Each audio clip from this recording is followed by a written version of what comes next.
If you want to, just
Carol to the dais.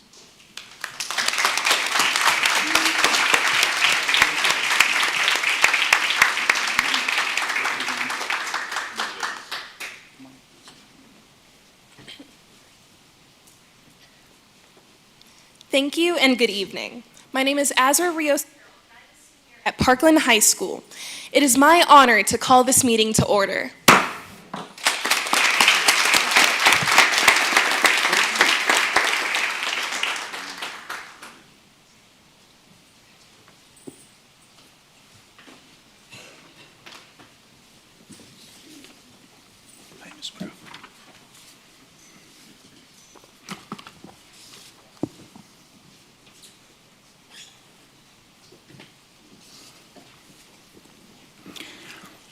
Okay. Thank you and good evening, and welcome to the Ysleta Independent School District meeting of the Board of Trustees.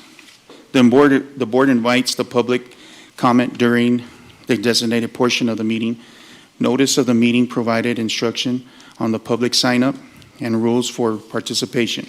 Legally, the board may listen but may not enter into discussion on any issue risen during the public comment. It is with great honor to call this meeting to the order with my fellow trustees, Chris Hernandez, Trustee Shane Haggerty, Trustee Connie Woodruff, Trustee Cruz Ochoa, Trustee Catherine Lucero, Trustee Mike Dwyer, and myself, Charlie Bustillos. Meeting will start at 6:02.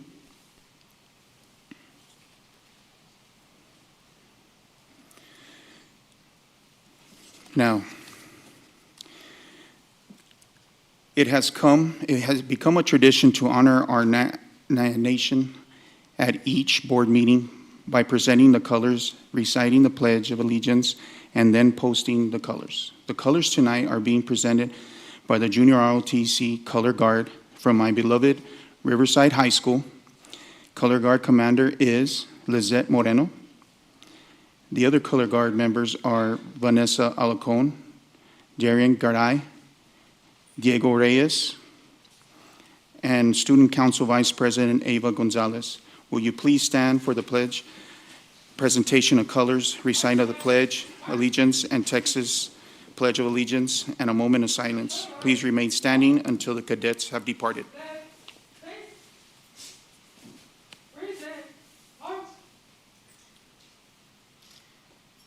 Ladies and gentlemen, please join me in the Pledge of Allegiance.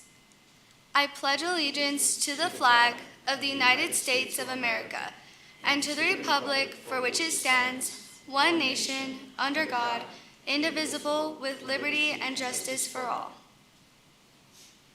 And now, please join me in the pledge to the Texas flag. Honor the Texas flag. I pledge allegiance to the Texas, one state, under God, one and indivisible. Please join me in a moment of silence.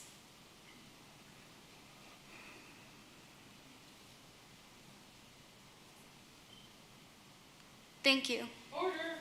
March. Post.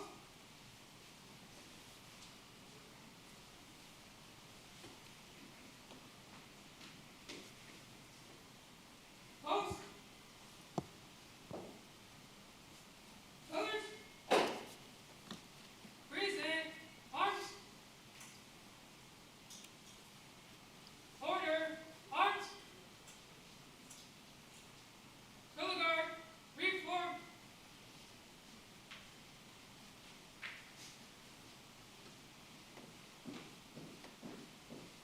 Color guard. Hook. Center. Base. Right. Base. Forward. March.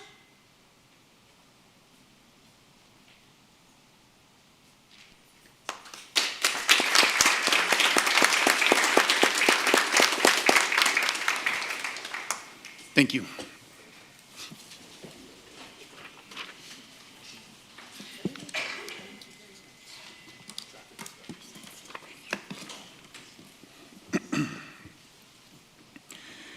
Dr. De La Torre, do we have any recognitions or introductions this evening?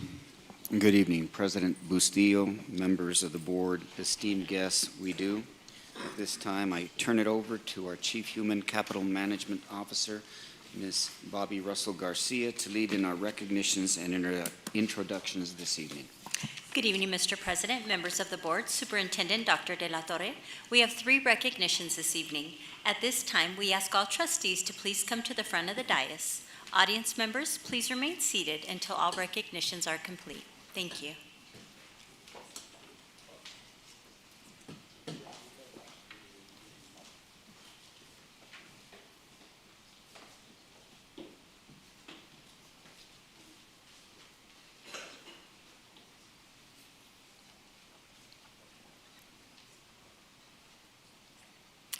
Our first recognition honors Parkland High School senior Azra Rios Carroll, who demonstrated exceptional community service this summer as a volunteer for a summer camp hosted by the El Paso Holocaust Museum called Turn the Page, Be the Change.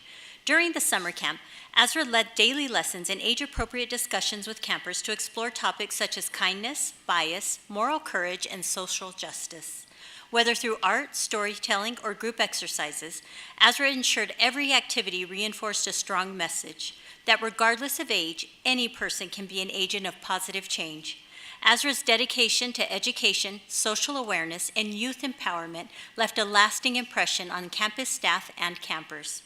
And we are proud to recognize their efforts with the August 2025 President's Award.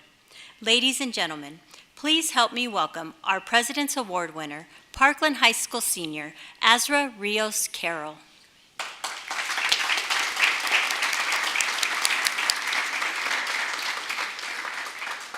Azra is accompanied by teacher Ryan Molinex and principal Javier Salgado.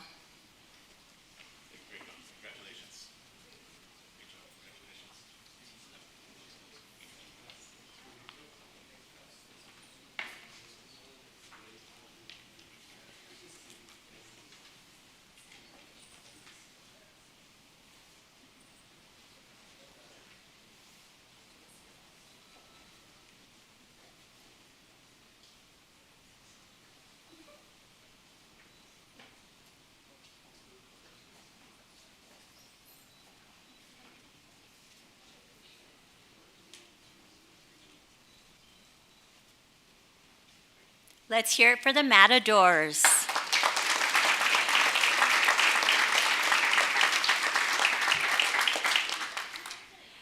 Our second recognition is in honor of a security officer at Bel Air Middle School whose quick thinking and emergency training helped save the life of a student during the first week of school.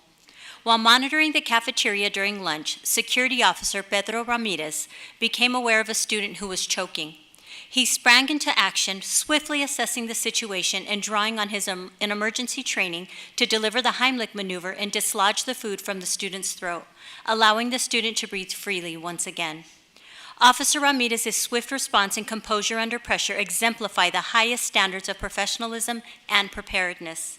By applying his training with confidence and care, he not only saved a student's life, but demonstrated the importance of vigilance and readiness. The district is proud to honor him with the Superintendent's Award for his decisive action, dedication to duty, and commitment to the well-being of our students. Ladies and gentlemen, please help me thank and congratulate our security officer, Pedro Ramirez.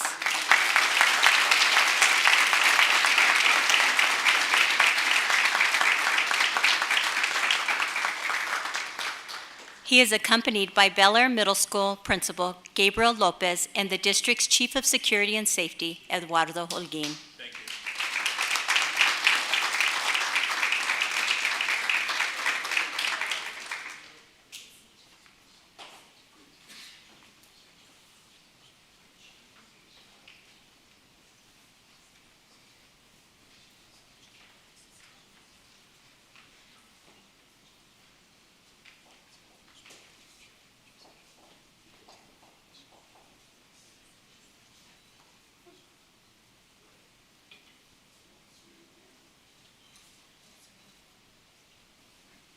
Let's have another big round of applause for Officer Ramirez.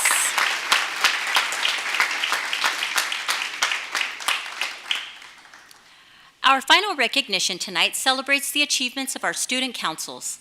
In the spring, student councils from each of our comprehensive high schools won numerous state and national awards at the Texas Association for School Student Councils Conference. In particular, 5 high schools, Bel Air, Del Valle, Hanks, Parkland, and Riverside, were among the top 10 in Texas for their group project last year, joining forces to support each other's homecoming parades by providing post-parade cleanup. This allowed each school to fully enjoy its celebration without the stress of cleanup duties. These 5 schools also won the National Council of Excellence Award for maintaining strong year-round programs and strengthening their schools and communities through leadership activities. At the state level, all 7 comprehensive high schools received a sweepstakes award for winning Outstanding Student Council and recognition in other areas such as pride, patriotism, and community service. Ladies and gentlemen, please join us in congratulating our exceptional high school student councils. We begin with Ysleta High School Student Council, which won the state sweepstakes award. Please welcome Student Body President Andrew Flores.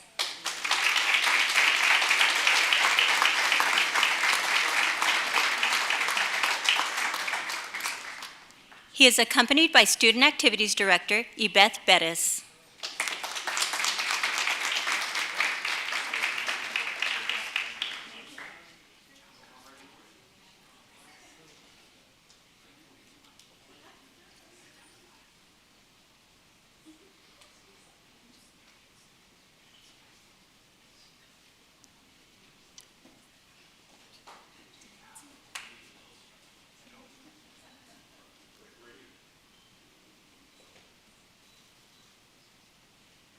Let's hear it for the Indians.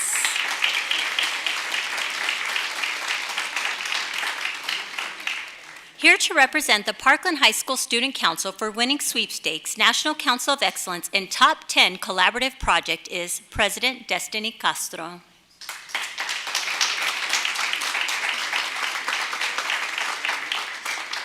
She is accompanied by Student Activities Director Michelle Villegas and Principal Javier Salgado.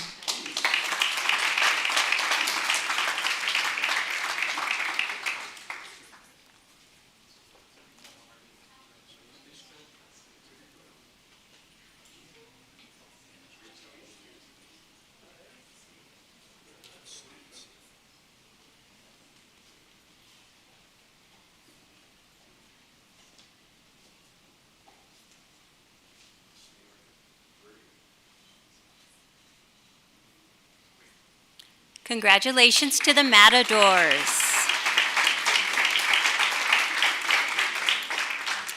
Now we have the Bel Air High School Student Council, which won sweepstakes, National Council of Excellence, Top 10 Collaborative Project, and will serve as Vice President on the TASC Board of Directors. Here to accept the recognition is President Daniela Serrano.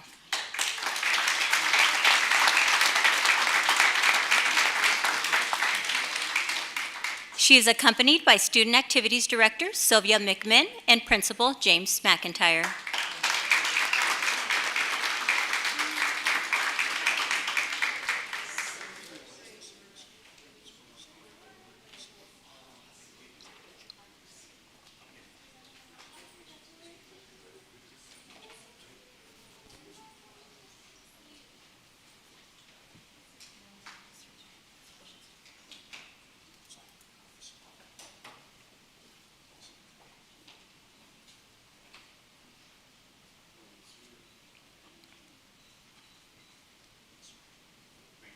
Congratulations to the Highlanders.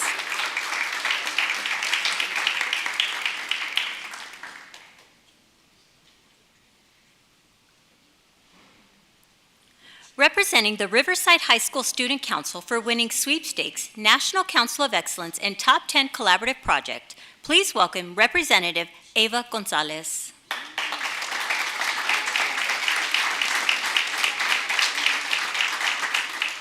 She is accompanied by Student Activities Director Yvette Gonzalez and Principal Victor Lara.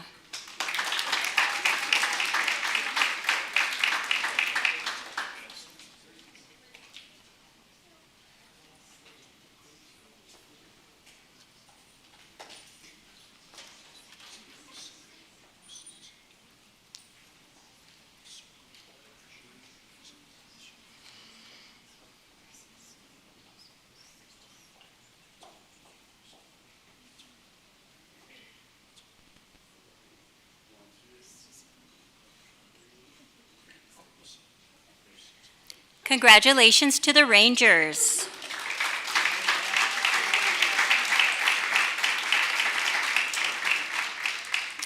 Here to represent the Eastwood High School Student Council for winning sweepstakes in Top 10 Video, please welcome Representative Lulu Sanchez.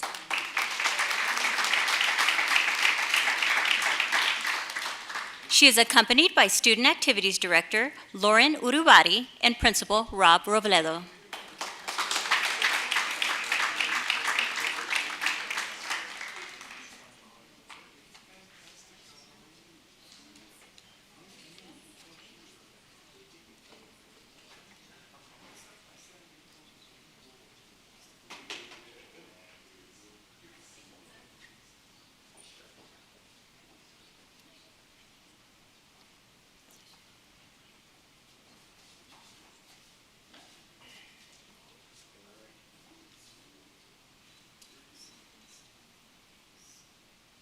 Congratulations to the troopers.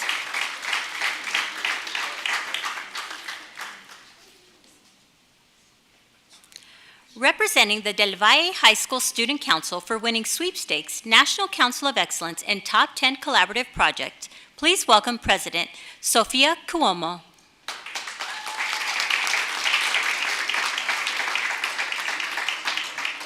She is accompanied by Student Activities Director Chris Lopez and Principal Valerie Hairston.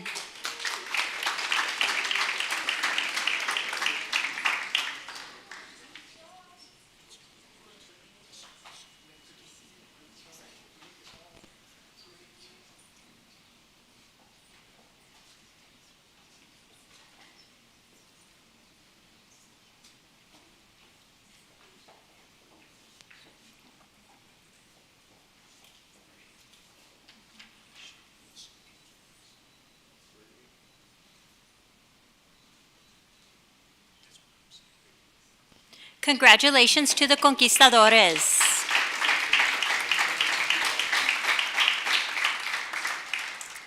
And now we have the Hanks High School Student Council, which won the most awards for sweepstakes, National Council of Excellence, Top 10 Collaborative Project, and Top 10 Project for Trick or Treat Night.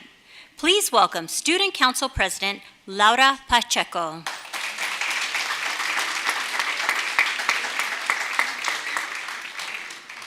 She is accompanied by Student Activities Director Emma Avetia and Principal Daniel Gutierrez.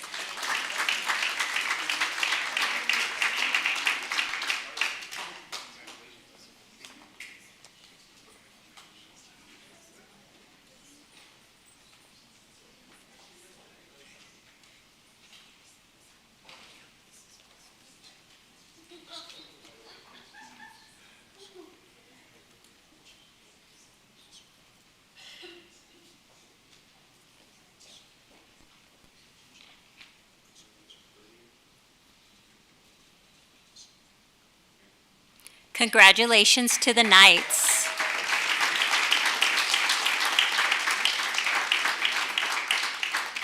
This concludes our recognitions for this evening. Thank you.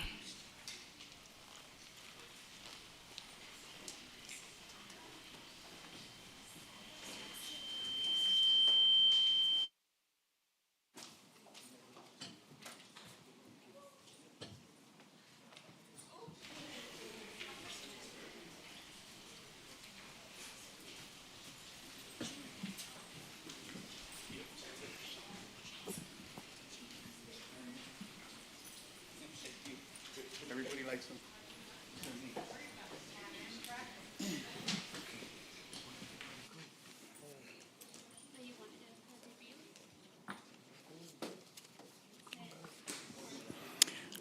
Okay. It's citizens input. Secretary Woodruff, do we have any citizens input this evening? Yes, Mr. President, we have Rosie Pettis. Thank you.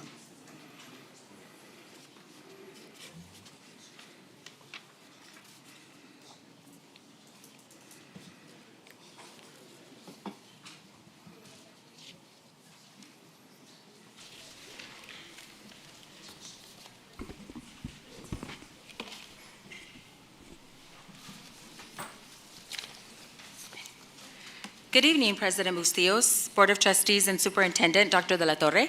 My name is Rosie Perez, and I proudly represent the members of West Texas Alliance. First, I would like to commend this district on being recognized on the Forbes list of America's best in-state employers and for earning the honor of being the highest-rated district in the county on the TEA A through F accountability rating system. These recognitions are something to be proud of, and it is a testament to the hard work, dedication, and passion of the employees who make this district what it is. However, recognition is only the beginning. If we truly want to embody these accolades, we must also commit ourselves to the work that remains ahead. Our employees, especially our teachers, deserve to feel respected, valued, and supported in tangible, meaningful ways. That begins with true due process, ensuring that employees can have their representative present in any interaction where allegations or investigations are being discussed. This is not just about fairness, it is about dignity and protection for the very professionals who make our schools successful. It also means ensuring safety and respect in our classrooms and campuses. Teachers at our pre-K centers should not be subjected to kicking, hitting, biting, spitting, or punching. Instructional aides should not have to fear for their safety during drop-off duty. No employee should ever feel unsafe while simply doing their job. Respect also means trusting teachers as the professional and experts they are. Our educators should not be micromanaged at every turn. Instead, we should focus on removing unnecessary tasks and paperwork so that teachers can devote their time and energy where it matters most, our students, and also have a true work-life balance. Part of that balance also means honoring teachers' contractual preparation and duty-free lunch times. Educators should not be shortchanged in the mornings when students are allowed into classrooms before the bell schedule, nor should they lose their legally required duty-free lunch. These times are essential for planning, regrouping, and sustaining the quality of instruction our students deserve.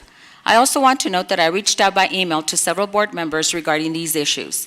While most did not respond, I would like to publicly thank Mr. Chris Hernandez for his willingness to hear out our employees and for his openness to work towards solutions.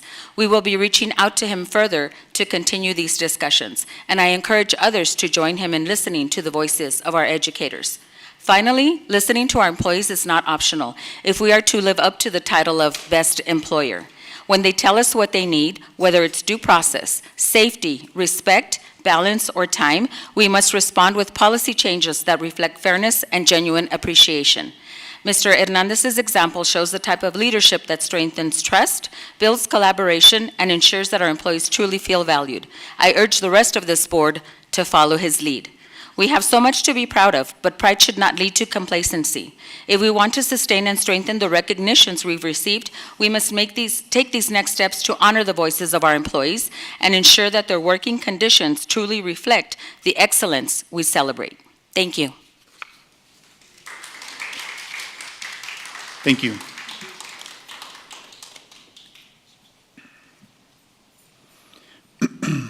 Dr. De La Torre, do we have any presentations this evening?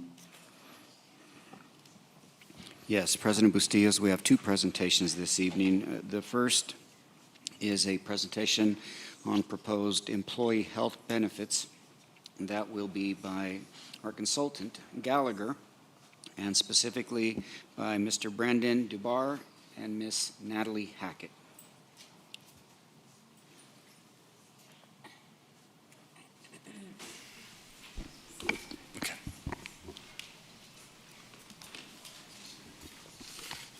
Good evening, President and trustees of the board, and Superintendent Dr. De La Torre. Thank you for having us tonight. It is a privilege to serve your district. It is nice to see everyone.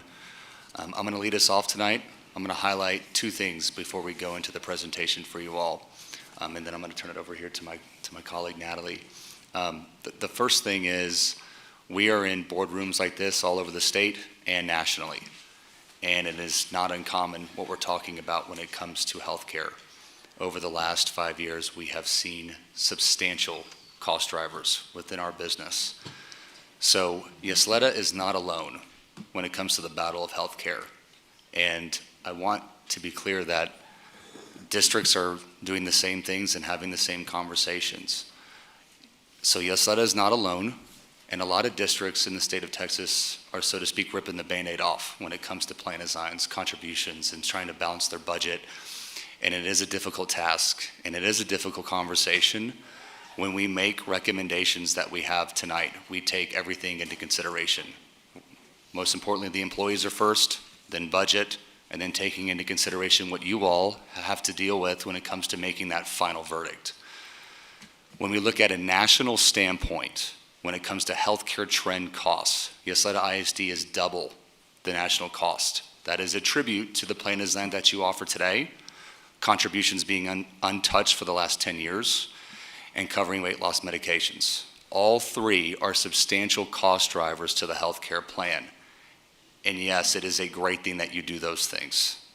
And teachers and employees across the district have benefited for it, and it is profound what you've been able to do, especially in the last 5 years when it comes to healthcare costs. Again, those are the cost drivers. And when we look at the budget from last year to this year, moving into next year, the costs are getting unsustainable. And those are your three attributors. So again, when we look at these recommendations, we take everything into account. And we feel like we have found a great recommendation for you. And again, it's a delicate balance between everything. And we are going to highlight those for you tonight. I'm going to turn it to Natalie, interrupt us, ask questions, do what you need to do. Okay? Thank you.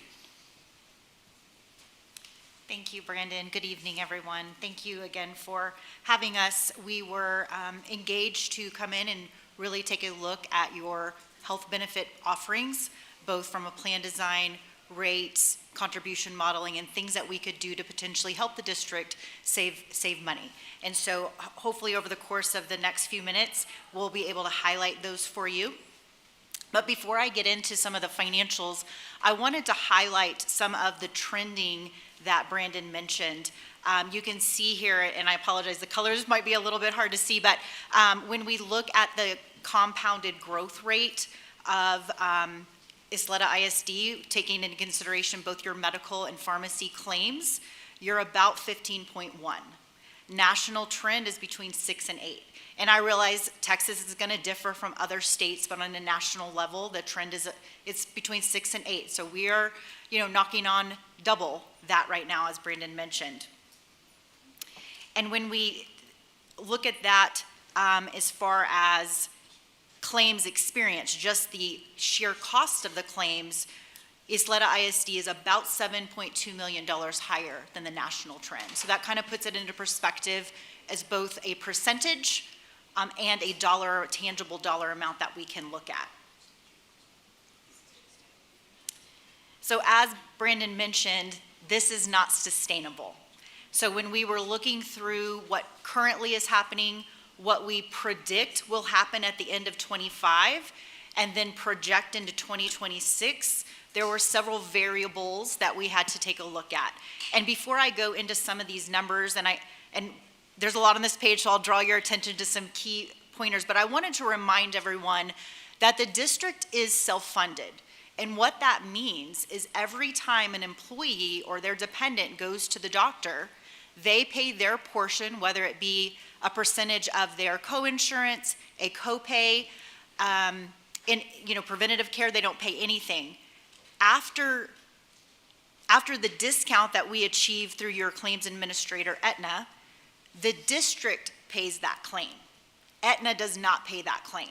So when a claim comes in, the employee pays their portion, and then the district pays the delta between those. So just kind of reminding everyone how that works. You essentially are your own insurance company, where we put in protections around stop loss and we engage Aetna to process those claims because that's what they do well. It is really you that is insuring your employees and their dependents when they go to the doctor. So starting kind of on the first column there on the left-hand side, this is the budget as of today for 2025. This is the rate that you're budgeting toward now. We take into consideration your fixed costs, the district's contributions, the employees' contributions, and the actual claims that have taken place to date. You are looking at a $31 million budget. Now, with the actual claims that are coming through, we are looking at that increase to $39 million. We think that is where you will need to be to end just this year in 2025. If you look at the third column, This is our projection or our prediction of what 2026 will look like, taking into consideration no plan design changes, no rate contribution changes, and trend. So we always want to build in the medical and pharmacy trend because as we know, we've talked about, it's not slowing down, it's only going up, so we want to take some of that into consideration as well.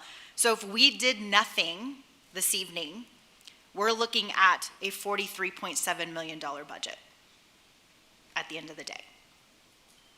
And as I think we all know, that's just not sustainable. It just keeps compounding on itself. And you have done, as Brandon mentioned, you've done a wonderful job keeping those costs low, keeping really nice benefits, but we have to do something. And so when we were engaged, our thought process was, let's have a healthy balance, kind of a marriage, if you will, of a plan design change, kind of an overhaul, and looking at how the rates are set. We want to make sure the rates that are set are both a cost share between the district and the employees, but we want to make sure those rates can fully support the plan design to help hopefully get us at the end of 2026 where we are no longer in a deficit. And so with that, we have some recommendations that I'll go through in a few slides. But if we put into place everything that we recommend this evening, we are looking at a $33.5 million budget. There's still about $2.5 million on the table that we will need to find, but we have some recommendations for that as well. And so with our recommendations, we are looking at increasing our stop loss coverage, moving from a $375,000 deductible to $425,000. We are moving the 4 plan offerings to 3. 2 of those plans were so close actuarially, it didn't make sense to have the 4 options. So we're recommending a 3 option plan along with the rate change. So quickly, I just wanted to recap what the district offers as of today. We have the 4 plan options. 3 of them are what we call, traditional copay plans. You have plan 1, which has your lowest deductible, your lowest copays, also has, the most as far as cost for both the district and the employees. You have your plan 2 that has a slight increase on that deductible copay structure. Plan 3, again, the highest deductible of the copay PPO type of option plans. And then you have your plan 4, which is the traditional high deductible health plan. With our recommendations, we are looking at proposing a gold plan, which I think will be named the platinum plan. Copay plan would be the gold plan, and then the high deductible health plan. And so where it's highlighted in red, those are just changes. In this instance, it's increases. So increasing the deductibles and out-of-pockets on the 2 copay, more traditional PPO plans, slight increases in the actual copays for both medical visits and pharmacy purchases. And then the last plan, the traditional high deductible health plan, that is mostly left untouched. The only increase to the deductible is the new IRS minimum for 2026, so we have to make those changes. And one of the proposals for 2026 that goes along with that high deductible health plan is for the district to fund what we call a health savings account so that employees would have dollars available day one to start meeting some of those deductible charges. Because as you know, on a high deductible health plan, the employee and their dependents must have first dollar coverage. So anything that they incur outside of preventative care comes with a charge. They are not charged a copay. They are charged the discounted rate of the claim.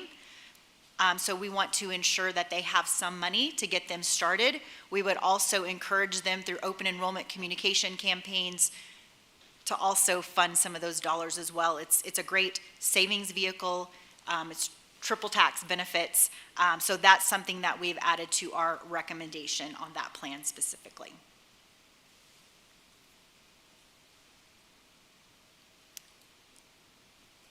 And as we move into what the rates would look like for the 3 new plan options, what we tried to do is assume what we call migration, because we don't know where employees will elect to enroll for themselves and their family.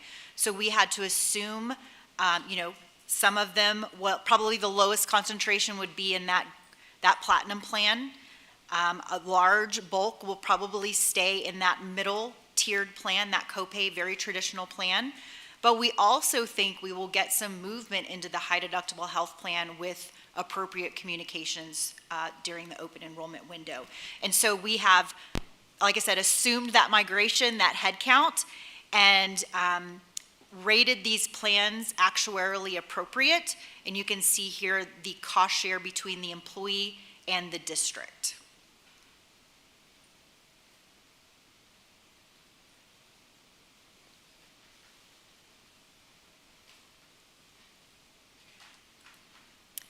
And lastly, as I mentioned, there are some savings opportunities on the table to help us recoup, kind of that remainder $2.5, $3 million. Two of them are actual programs, so I'll start with the programs first. Hello Heart is a digital platform really set to drive behavior to start, helping members lower their blood pressure, their cholesterol. The attempt is to make them more compliant with their medications, maybe come off some medications, making sure that they're following that appropriate level of care. This program, I would never recommend any program that does not have a guaranteed return on investment. This one does. So if 10% of our population that has one of these diagnoses, we could look at, that would be an impact of about 568 members, and that savings is approximately $500,000. The more members we get to enroll, the greater those savings are. So that's a nice savings opportunity. And I'll jump down to the third bullet point, the drug savings review. This is a back of the house review that the pharmacy does with the prescribing physician. No member impact. The members would never know this is going on. They're just making sure that we're using the appropriate level of care, the medications. Have they tried this? Is there a lower cost alternative available? Again, this is a smaller savings, but again, guaranteed return on investment of approximately $250,000. And the middle one is one that we're seeing all over districts, specifically here in Texas. We have a huge, diabetic population, and GLP-1s were created to help those members. They have now been approved for weight loss, and they will be approved for other things as we move along. The problem is in an effort to address some of the comorbidities and some of the other disease states, several districts decided, well, let's cover these for weight loss. No one could anticipate the sheer impact in the dollar amounts that have come to these plans. And so our recommendation, like we have with other districts relatively close to you all over the state as well, is to remove GLP-1s for weight loss. Just to give you some statistics here, just in 2024, you had 407 utilizers. Those 407 utilizers attributed to $3 million of plan spend. That was just 2004. And in 2004, you only had Wegovy. Zepbound was not approved until the last 3 months of the year. This year in 2025, you're trending more to that $5.5 to $7 million. It's not sustainable. In 2026, it's just going to grow even more. So our recommendation is to no longer cover GLP-1s for weight loss. Absolutely for diabetics, right? But not just for members that are wanting to lose weight. Yes, ma'am. I have a question about that. So I understand the trends and what you've mentioned about across Texas and possibly across the nation at school districts and other employers. But as facilitators or administrators of such plans as we're discussing tonight, what is going on with trends to actually negotiate and combat those prices with the pharmaceuticals? Because what is happening is that this is important. Obviously, it's costing the plan an enormous amount of money. I don't know if we've done a comparison to see what was happening before. Was there higher in chronic illnesses Was there higher incidences? Was there more heart attacks? We don't know those comparisons. But where is that going? So that instead of lessening healthcare and healthcare choice, there's action and movement against the pharmaceuticals to say, this is what we're going to cover as far as insurance companies. There's really not a lot of movement because every time something is approved, there's another drug behind it that is waiting for approval. And as I mentioned, now GLPs are looking, there's been studies done that they are improving patients with chronic migraines. There is, what are some of the other, I can't remember off the top of my head. There are a few other disease states that are in trial period right now that we think will actually supersede the weight loss and be a requirement. Right now, weight loss is not a required coverage like diabetics are, but there are, so the pipeline, there's no end in sight to the pipeline, and so the manufacturers, they're not willing to kind of negotiate some of those rates because they know they're going to get them. And a lot of these are coming between, just to kind of give you an example, they're between $1,000 and $1,700 per prescription. Thank you for that. I think that also answers the question in the sense that there is a potential as the drug is studied further and there's scientific data behind it that it will become just like any other drug. It's just in the process of costing us a lot of money. Thank you. I can add to that as well. I think every administration also takes on Big Pharma in some type of way. I don't know if it ever comes to fruition or not because of the power of Big Pharma to begin with. And in terms of the weight loss drug side of our business, there is not substantial evidence yet that it is creating healthiness and creating cost avoidance. That is yet to be seen. Not saying it does or does not. There has been rumors or speculation that at some point, if there is a positive effect from weight loss drugs, that they will be required on plans to some degree. That has not happened yet. Should that happen, you will see a decrease in the cost because it'll be mandatory, but yet to be seen.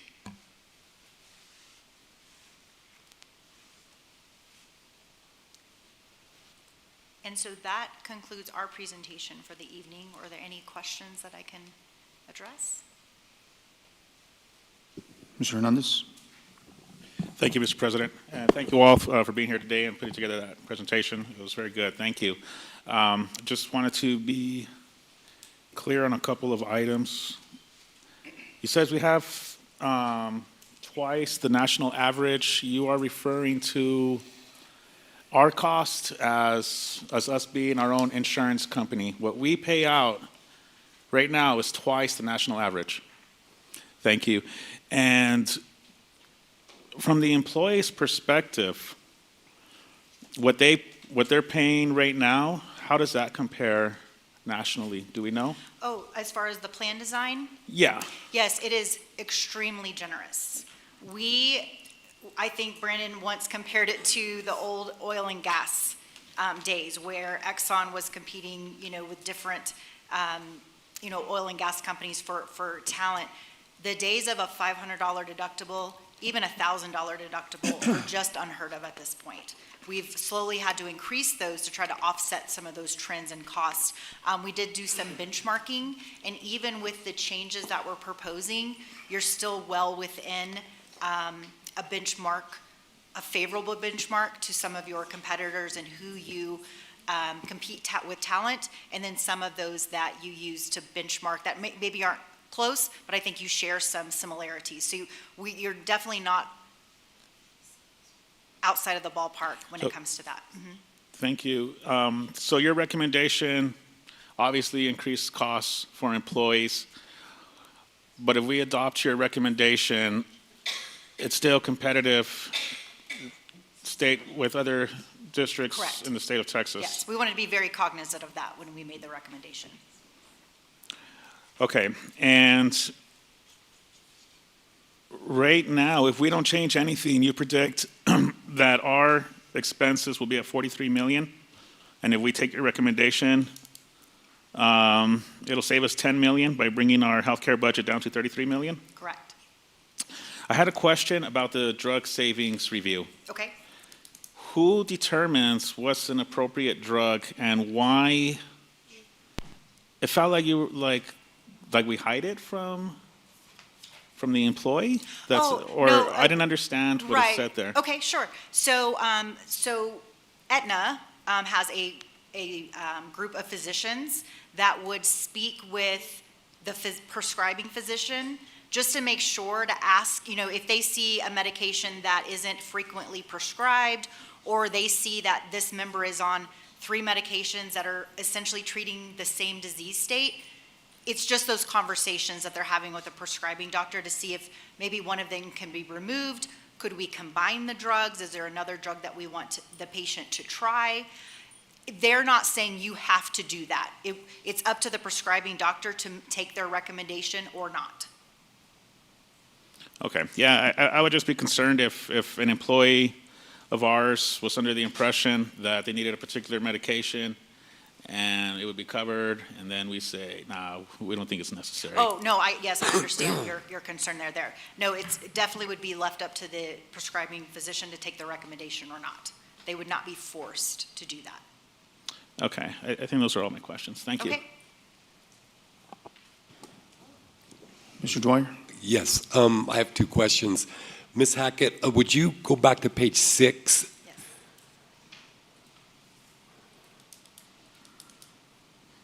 The third column, the proposed HDHD plan, you mentioned the IRS. Would you expound on that? Tell us about how did the IRS get involved in this plan? Oh, sure. So the high deductible health plan must be what you call a qualified health plan. So in order to be qualified, there are a few factors. Number one, the IRS sets the minimum deductible each year. Each year it's increased for individuals and families. You must not have what they call first dollar coverage. So outside of preventative care, nothing can be free day one for the member. And if that plan is compliant with those factors, you can open up a health savings account, that triple tax savings modality that would allow you to put away your monies pre-taxed. When you take them out to pay for your health services, they are not taxed. And so you have to have a qualified plan, and that's why the IRS monitors that plan. Thank you. My next question, I realize this won't be able to happen 2026, but maybe 2027 or in the future. I believe I'm just going to run this by you. In the Ysleta district, we have approximately 5,400 employees. Socorro has about 6,500. El Paso district, 8,000. Canutillo, about 2,000, which moves the needle up to 21,900 employees. If I realize the Ysleta district, all the districts are extremely competitive, but I feel if we could come together on something like this to help the employees, and if it could possibly benefit the employees, I'm all for it. I was a teacher in this district for 30 years. And of course, in the other districts in the area, Clint, Fabens, Tornillo, Fort Hancock, Cerro Blanca, Fort Stockton, all of them would be welcome. My question is, if several school districts joined together, would the rates and deductibles be lower? Potentially, right? Because numbers are power. You would have purchasing power out there. You would definitely see reduction in your fixed costs. With that amount of membership and headcount, you would have, your healthy population, and you're always going to have your mixture of population, but you could design something that would be potentially more favorable. I think where some of the savings come into play, and I'll let Brandon elaborate on this, is what we call point solutions. That's where you can either, if we see a large, out of that 22,000 members, are there a lot of our members in dialysis care? Why are we running that through the health plan? Why wouldn't we go out and carve that out and negotiate a very favorable rate? Would it be near-site clinics, on-site clinics, where we're directing some of that care off our plan, but giving the members kind of a concierge type of service? There are lots of things you could do within your plan to really drive down those costs, which would then, again, allow you to have a better plan design, and lower rates overall. Did you have anything to add to that? I won't spend too much time on it, but you won't believe what you can achieve with size and scope. The more employees you have in healthcare, the more you get. And it's unfortunately the business that we're in. I am a firm believer in a little bit of disruption and driving some competition. We mentioned to a lot of our districts that are trying to bounce their budgets in and lower their budgets, they have created clinics and partnered with them. A few of them have been able to build their own clinics at a local level. Near site clinics have been very, very positive when it comes to lowering their per employee per month costs.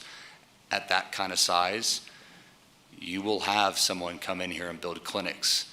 And it does disrupt a little bit of the local providers here where they start wanting to partner as well. It's driving competition, making sure people are held accountable here at the local level. So that's also a part of it. But Thank you very much for your answers and your presentation. Trustee Haggerty? Thank you. I have a few questions. I appreciate the work that you guys have done already in doing your best to reduce costs. I think there's still more work to be done, but my first question would be, now that you guys are here, looking at page 3, it looks like this didn't happen overnight. So what will you guys do as Gallagher to make sure we don't end up in the same position again where we're asking our employees, hey, go shoulder this huge increase in not just premium costs, but in deductibles and in everything else overnight? So our job as your consultant is to continually advise you of what's going on with the plan each month. So you should never be surprised where your budget is. Obviously, this is a projection, and this is our best actuarial guess. A lot of it is going to be driven on kind of what, like I mentioned, where the enrollment lands for the end of the year, and then the health of our population. We do build in factors for some of your largest claimants. We build in the trend. We try to predict exactly what's going to happen. It is not a perfect science, but we monitor it throughout the year so that if we need to make changes, if we potentially could make changes, we can. Our job is to also advise you of cost savings opportunities throughout the year. So that last slide where there's 3, our job is to bring those to you throughout the year. Some of them you're going to like, some of them you are not, but it's our job to let you know and make you aware of where we can continually drive down costs so that we're not sitting in the same position next year. Thank you. You said you would keep us abreast each month. Well, usually we see our representatives from our consultants the week before we have to vote, and that's it. Yeah. Yes, we will be working very closely with your HR benefits and finance teams every month. And we're happy to give you an update at any time. Thank you. I really like what Mike had to say as far as consolidating all the teachers together so we do have that purchasing power, but is that feasible? Is it allowed for a while? We have done it before. I have a large group in the DFW area. They are made up of counties, as a matter of fact, but that doesn't preclude districts. But yes, we have that, and it's very, very successful. They're probably about 18,000 right now. So would it need to be like one organization, the insurance? Yeah, they formed a board. They, make decisions as a small group. There are some factors. You have to have the same administrator, like Ysleta can't have Aetna and Socorro have Blue Cross. There are some things that you have to make decisions, the same plan designs, but there are some things you would still pay your own claims. So you wouldn't be commingling funds. I think that's the most important part. Thank you. I have a question on numbers, well, a few questions. First one is, you said by moving to this new plan, we're going to save $10 million this first year. But we're paying $6.5 million extra. It looks like the employees are paying close to $4 million extra, and the district's having to put in another $2.5 million. So is it closer to a $3.5 million cost savings?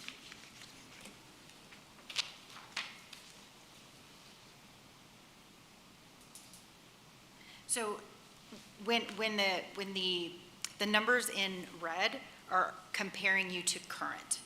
So currently, we're at 31. You're going to have your cost increase, right? Regardless if we make plan design changes or not. With the plan design changes, if we did, so really, we're starting at the budget for 2025, the very first column. We move through to the third column, getting you to 43 million. That $10 million of savings is comparing those two columns together. Right, but to get to that savings, we're asking our employees to put in close to 4 million, and we're asking the district to put in 2.5. So the employees would, yes, the employees are approximately 4 million, and the district is a little over, almost 3 million. And then we have to make up some additional savings with the recommendations on the last page as well. So then it's a $3 million savings because we're having to pay an extra 7 collectively?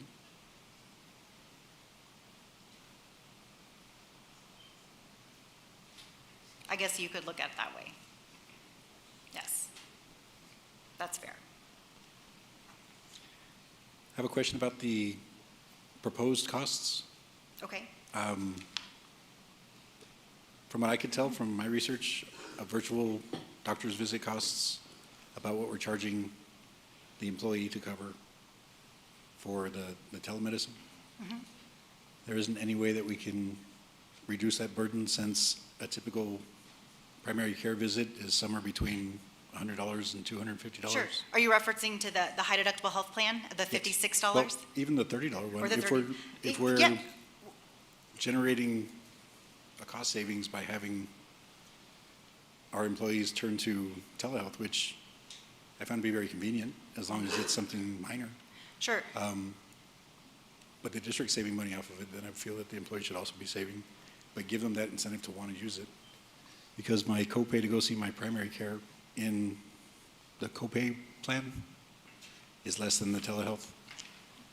And it's definitely less in the proposed HDHP once I meet my deductible. Well, in the high deductible health plan, they cannot have zero cost share. That's, or first dollar coverage. That's why that $56 is there. That's more of an average cost of a telehealth visit. We could reduce the telemedicine copay. Just remember, every reduction is an increase to the budget. Yes and no, because if we're getting them to do a telehealth visit as opposed to an in-person visit, then we're saving close to $200 per visit in the HDHP plan. Yes, depends on what the physicians are charging versus the telehealth visit. So in that instance, we'd be saving total dollars and at the same time incentivizing the employees to go that route. Unless I'm wrong. So if you lower the copay, the district is not saving money. The district is saving money because it would incentivize the employee to go to telehealth, which costs half of what it costs to go see the doctor in person. In some instances, yes. It just depends on what the physician is charging. Even if the physician's charging $100, then the proposed copay plan, if we dropped the telemedicine copay, would still be cheaper. We can certainly do that analysis and make a recommendation under the telehealth. Thank you.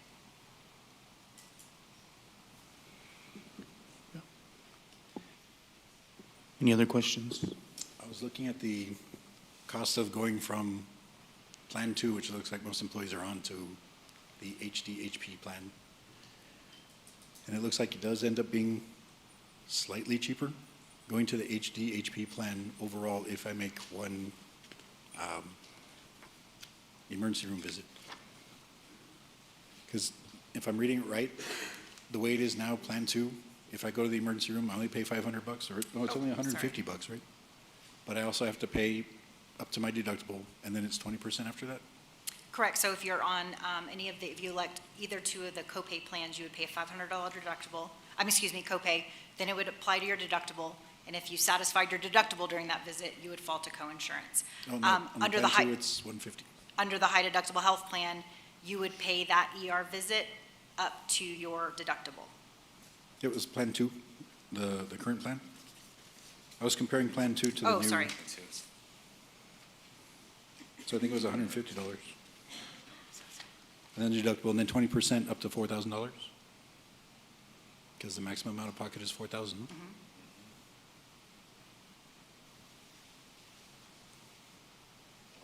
Is that correct? Yes. So in that instance, it's cheaper to get the HDHP as long as that happens. If I do end up in the emergency room. it is cheaper. Potentially, yes. Mhm. I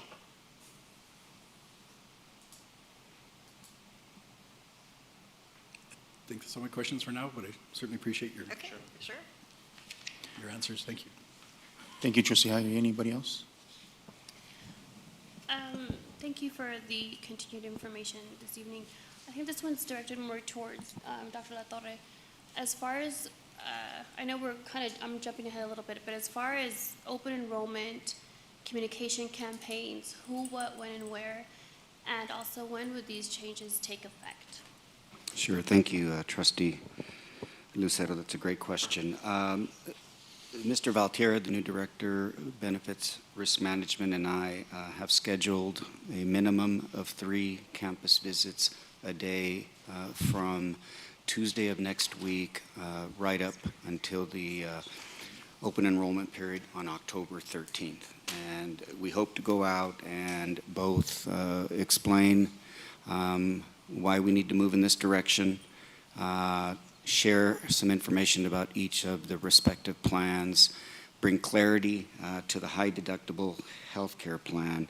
There's a lot of misconceptions.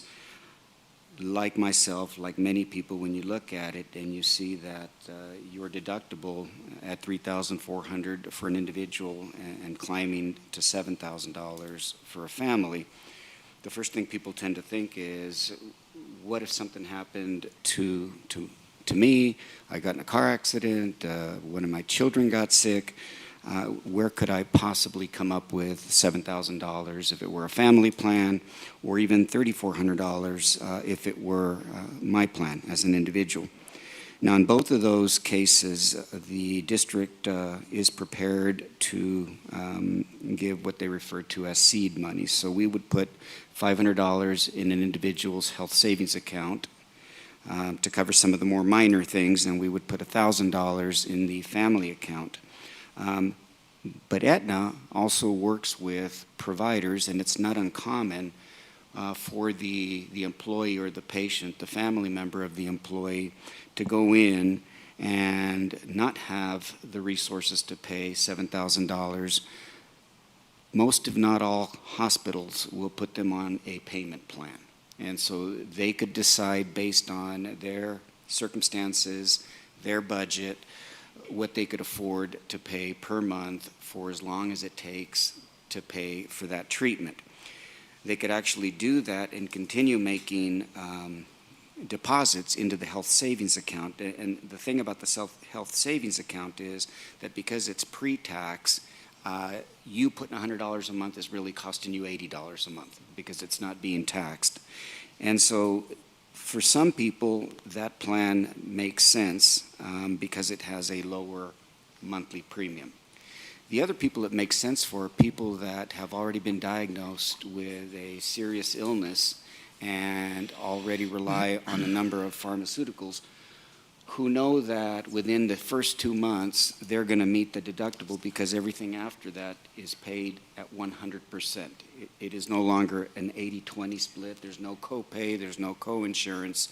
The minute they meet that deductible, March, April, May, June, July, August, September, October, November, December, zero cost for the rest of that year. So if you're somebody, for example, that is expecting and you're going to have a child in January or maybe February, you might want to do the high deductible healthcare plan because having a baby is going to help you meet your deductible. You can enter into an arrangement with the hospital to pay for the delivery and everything that comes with it. But you'll also know that beginning in February, you'll never pay another dime for your baby's health, your own health, or your family's health if you're on a family plan. If you've been seeing someone because you have dialysis or a diabetic, you'll blow through that deductible in 1 month. That means everything after that comes at 100%. So one of the things that Jake and I want to do is we want to go out and briefly explain why we can no longer assume the entire increase to healthcare insurance, but more importantly, share information like this with our employees as they prepare to go to the enrollment period. And then once they get to the enrollment period, there may be a dozen people helping them enroll. They can ask additional questions based on either the information that Mr. Valtierra and I provided or the information that the enrollment team provides. And we've also made a video that we're going to push out to all of our employees that explain a lot of these things to them as a way to be very open and transparent as to why, I think Mr. Haggerty mentioned it, as to why the district can no longer pick up that additional $4.5–7 million increase without it being tied to our $22 million deficit and moving that to 29, which in effect undoes all of the things we've done as a district to get it down to 22. Thank you, Dr. Torre. I think it's important to mention that this is not an easy process for any of the decision makers on this dais. And of course, for you as a superintendent and all of the employees who will be sifting through all the information and change that will be coming about shortly. But it's also important to do now so that we can make sure that we are preserving the plan and that there is the availability of health care as we move forward, that we are making sure that we're making good decisions today so that together, and I am really excited to hear about the information campaign that you and Jake will be participating in together, because it's something that can be very overwhelming as an employee, as a person who might be ill or experiencing other things with their family members. So it's also very sensitive. So knowing that people can come to you, our employees can come to you as a superintendent and Jake with such sensitive topics, and you'll be there to inform them and guide them through the process is very important. I would like to know how those campaigns progress, and I want to thank you for a very valuable presentation this evening. You're welcome. Thank you. Thank you. Any other questions? Yes, Trustee Haggerty. I'd like to comment a little bit on what you stated. I want to make sure that everyone understands that it's not $0 after you meet your deductible. Like the example you gave with the family, they would still be paying $733 a month. I'm sorry? That family would still be paying $733 a month. Oh, their premium, yes. The other thing I would like to hopefully make sure that is relayed during those meetings, besides the opportunity to pay those bills in payments, is stress to the young people, the healthy people, that the more you can put into your health savings plan now, especially the young ones, that money's going to build and build and build and build, and that's something that you can take with you after your tenure with Ysleta. And correct me if I'm wrong, but I think once they reach a certain age, they can even roll that into like an IRA or something like that, or they can eventually pull that money out and have it Invest. what's the word? Supplement their retirement. Yes. The only issue is I remember being 18, 19, thinking I was going to live forever, and that was the last thing I was going to do was put any $5 into mine. So if there's a way that we can make sure that they understand, you are going to be the old guy sitting here one of these days, like I am now, and I wish I had. Absolutely. We are also in the process of looking at other HSA vendors in the meantime for more in-depth investment options for employees. So.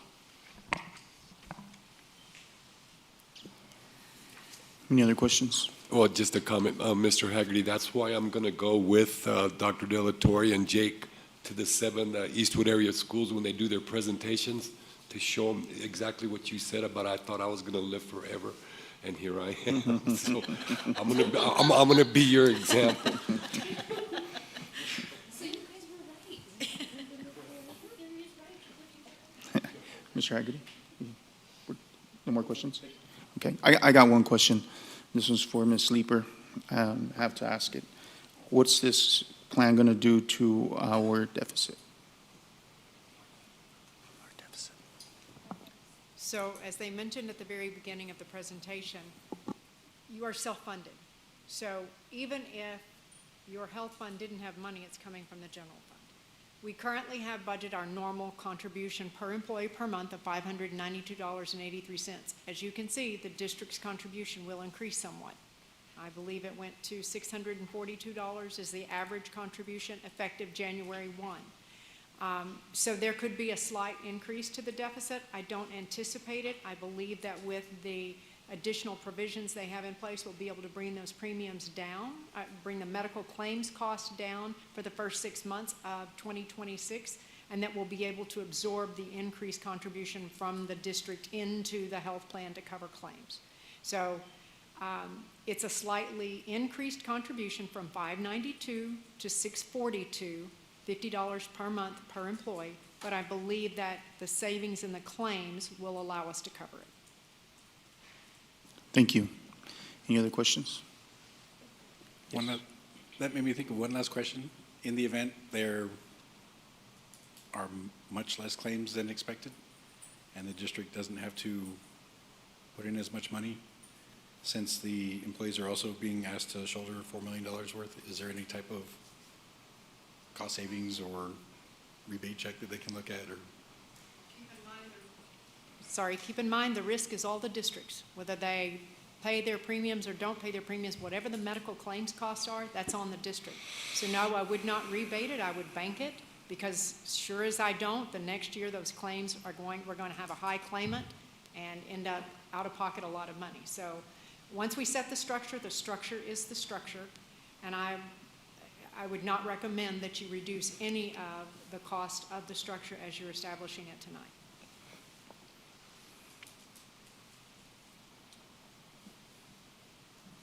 Thank you. Any other questions? Thank you. Thank you.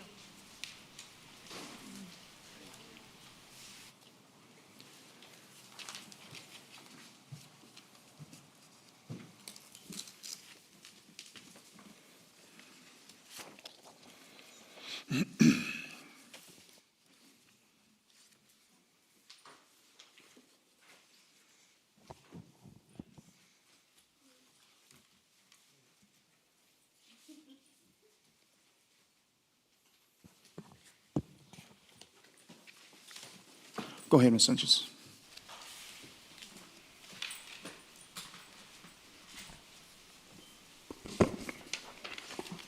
Good evening, members of the board. Dr. De La Torre. It's my pleasure to present our internal audit quarterly update this evening. Since our last update in May from our 2025 audit plan, we have completed 17, actually it's 18. We got one just in right after we updated this presentation. We have 18 campus audits completed, 7 campus audits currently in progress. We've completed 2 non-campus audits, and we have 2 other non-campus audits in progress. We do have 2024 audit plan carryovers, 2 non-campus audits that were temporarily paused, but we are completing their draft reports. And we continue to do our follow-up reviews of our previous audits. Since May, we've completed 4. 2 of those, the corrective action plans, were fully implemented. 2 were partially implemented. So for the partially implemented corrective action plans, we do continue to follow up with those until they are fully implemented. We do have 5 other follow-ups in progress, including 1 non-campus and 4 campus audits. And as you know, we do have our fraud, abuse, and waste hotline. Since May, we have received 8 calls. 1 of those was referred to HR and handled administratively. No fraud was found. 1 was referred to another department. Again, no fraud. Another 1 was reviewed by our office, and it was not fraud related. 3 are currently being reviewed by our office, And one previous hotline call from prior to May did result in an audit report, which was included in your packets. Here is an update of all of that, where we've been spending our time. So that first column of numbers, that is the total hours available to us this calendar year from, I believe this goes through July. And the last column is where we have been spending our time.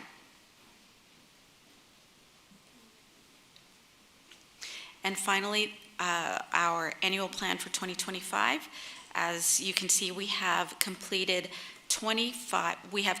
or in progress 25 of the 48 campus audits, which the scope does include fundraisers as well as a review of special ed documentation. We are starting our attendance accounting audit. We've got risk management in progress and career and tech and procurement card reporting. We've completed the annual inventory review, as well as, not on this plan, are other audits, other projects that come up as requested or according to the hotline. Do you have any questions for me this evening? Mr. Hernandez? Thank you, Ms. Sanchez, for this presentation. In these audits, was there any findings that would cause concern or alarm? We do have a one-page summary for you there. We have one audit that we did have some high-risk issues that did come up that we continue to follow up on and gather more information on for you. Are you able to tell us more? Those issues have personnel issues. If I can interject, okay. Ms. Sanchez, thank you. Hi, Priscilla Mata, Chief Counsel, Board President, board members, and Dr. De La Torre. So I would advise naturally a lot of audits naturally include personnel matters, individual personnel matters that are better discussed in closed session if we're going to go into specifics. What I'd like to recommend is maybe for the next meeting, we set a closed session agenda item so that the board can ask additional questions and receive, some more detailed information in connection with the audit summaries that were presented to you tonight.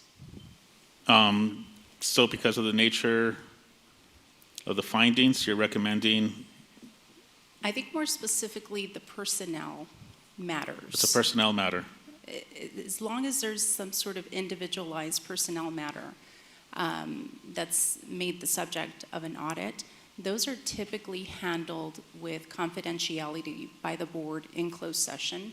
So I'd recommend, maybe not at this meeting, but the next meeting, we set an agenda item in closed session for further discussion on the audit. Okay, thank you. Mr. Haggerty?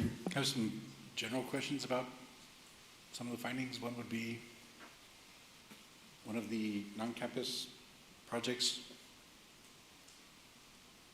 The finding was due to a sampling. What percentage, I guess, was the sampling of the total number of?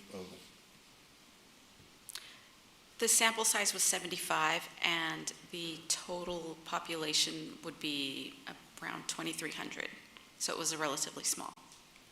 So the findings would probably be much bigger if we were to do an entire audit?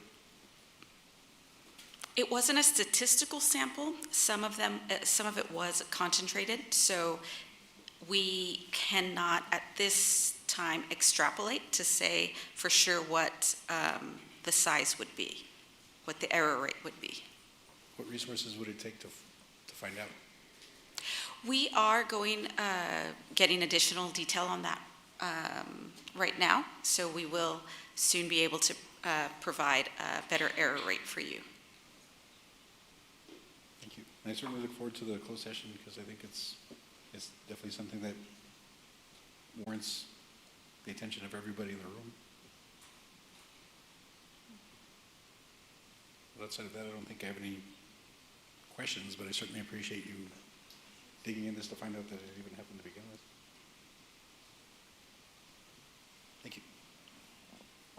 Any other questions? Any questions? Look forward to the closed session next. Thank you. Thank you. Thank you.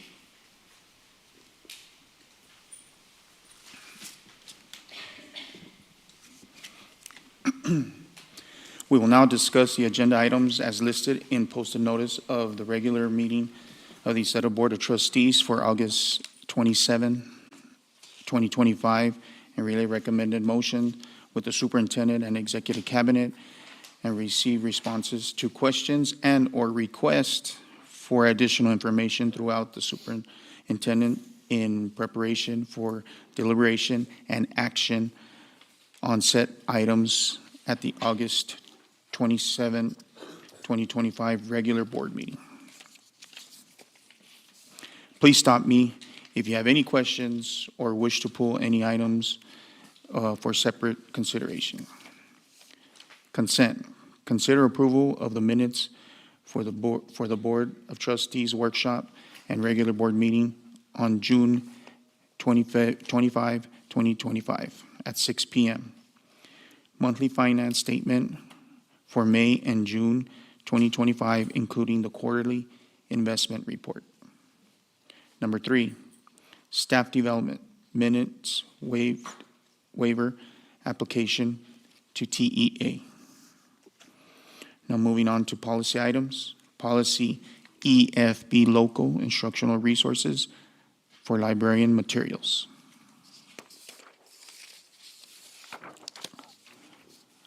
Number 2, policy EI, local academic achievement.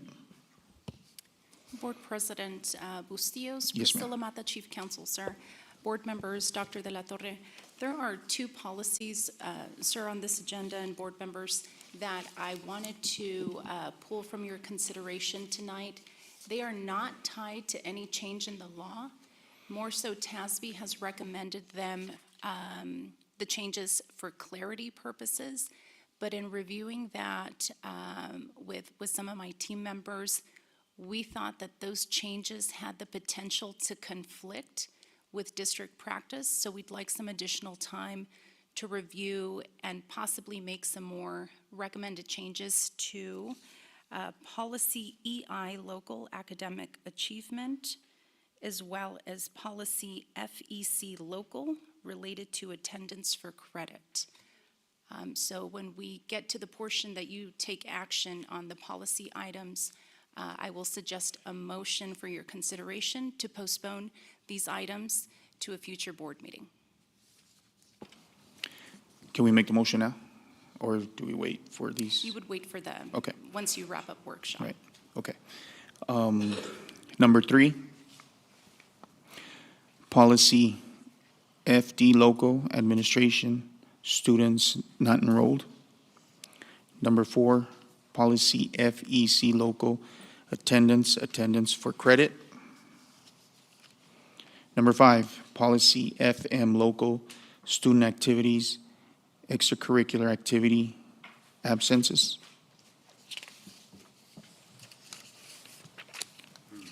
Number 6, policy FNCE, local student conduct, personal telecommunication, electronic devices. President, Yes, ma'am. can we just clarify this? I know we've done some extensive outreach on this, but for tonight's purposes, do you think, Dr. La Torre, you want to just say a few words about this policy? The telecommunications.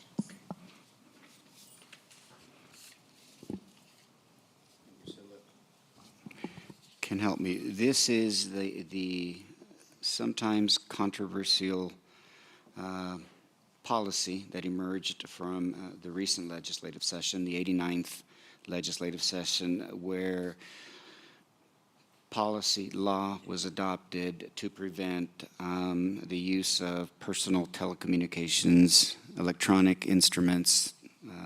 The primary concern, of course, as you can imagine, is cell phones. And as a staff, we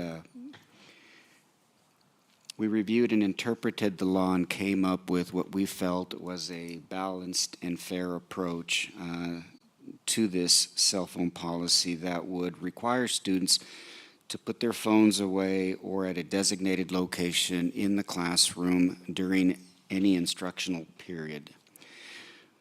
For the purpose of definition, we've decided that lunch is not an instructional period, and so we are one of the districts that actually allow our students to use their cell phones during the lunch period. I think it has been appreciated by our administrators and by our teachers. As you can imagine, enforcing a cell phone ban during lunchtime with, in some cases, over 2,000 students in and around the campus would be almost impossible. There's also the issue of fairness.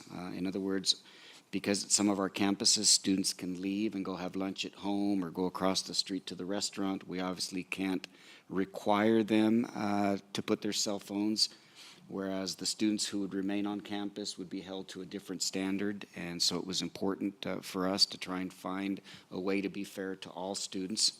And we have had, comparably speaking, because I've spoken to other colleagues around the state who have taken a position that the phone is put away first thing in the morning and they're not allowed access to it until the end of the day. They're having a much, much harder time than we are in our school district. And we've not had the resistance, the resentment, the reluctance that they're experiencing, so it works for us. Kids put it away. Teachers sometimes have a designated area with little pockets, and the phone is placed there.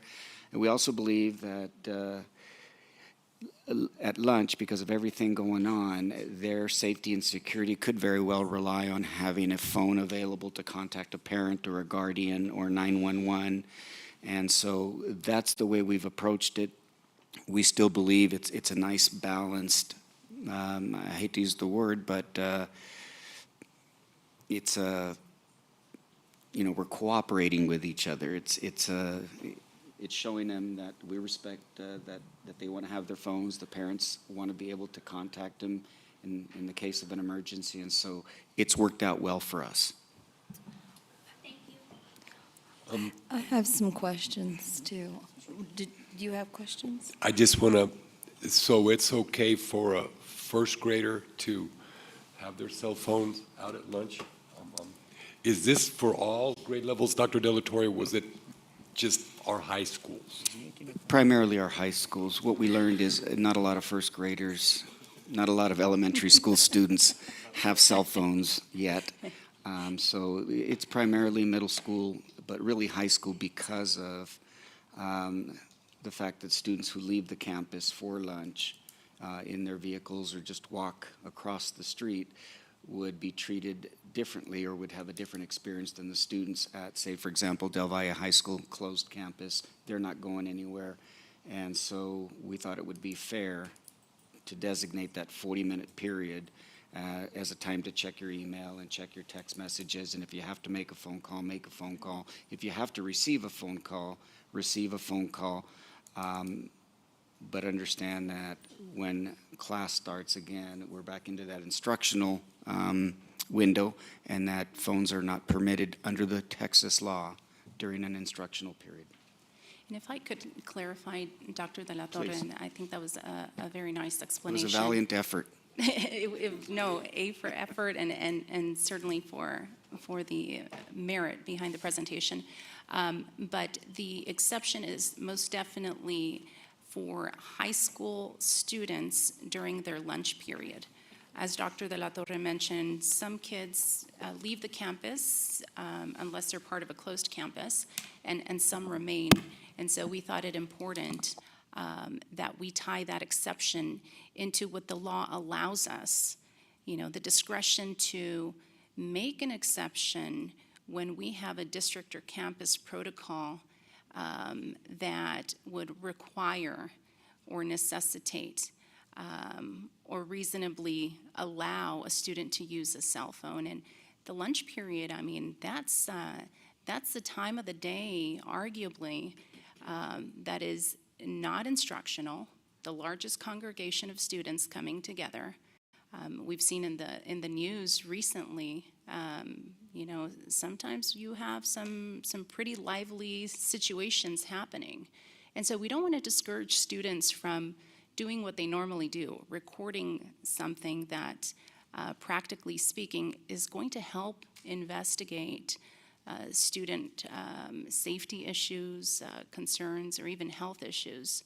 So the exceptions that Ysleta ISD is recommending in your policy is the exception for that lunch period, again, for high school students who remain on campus, and then a catch-all.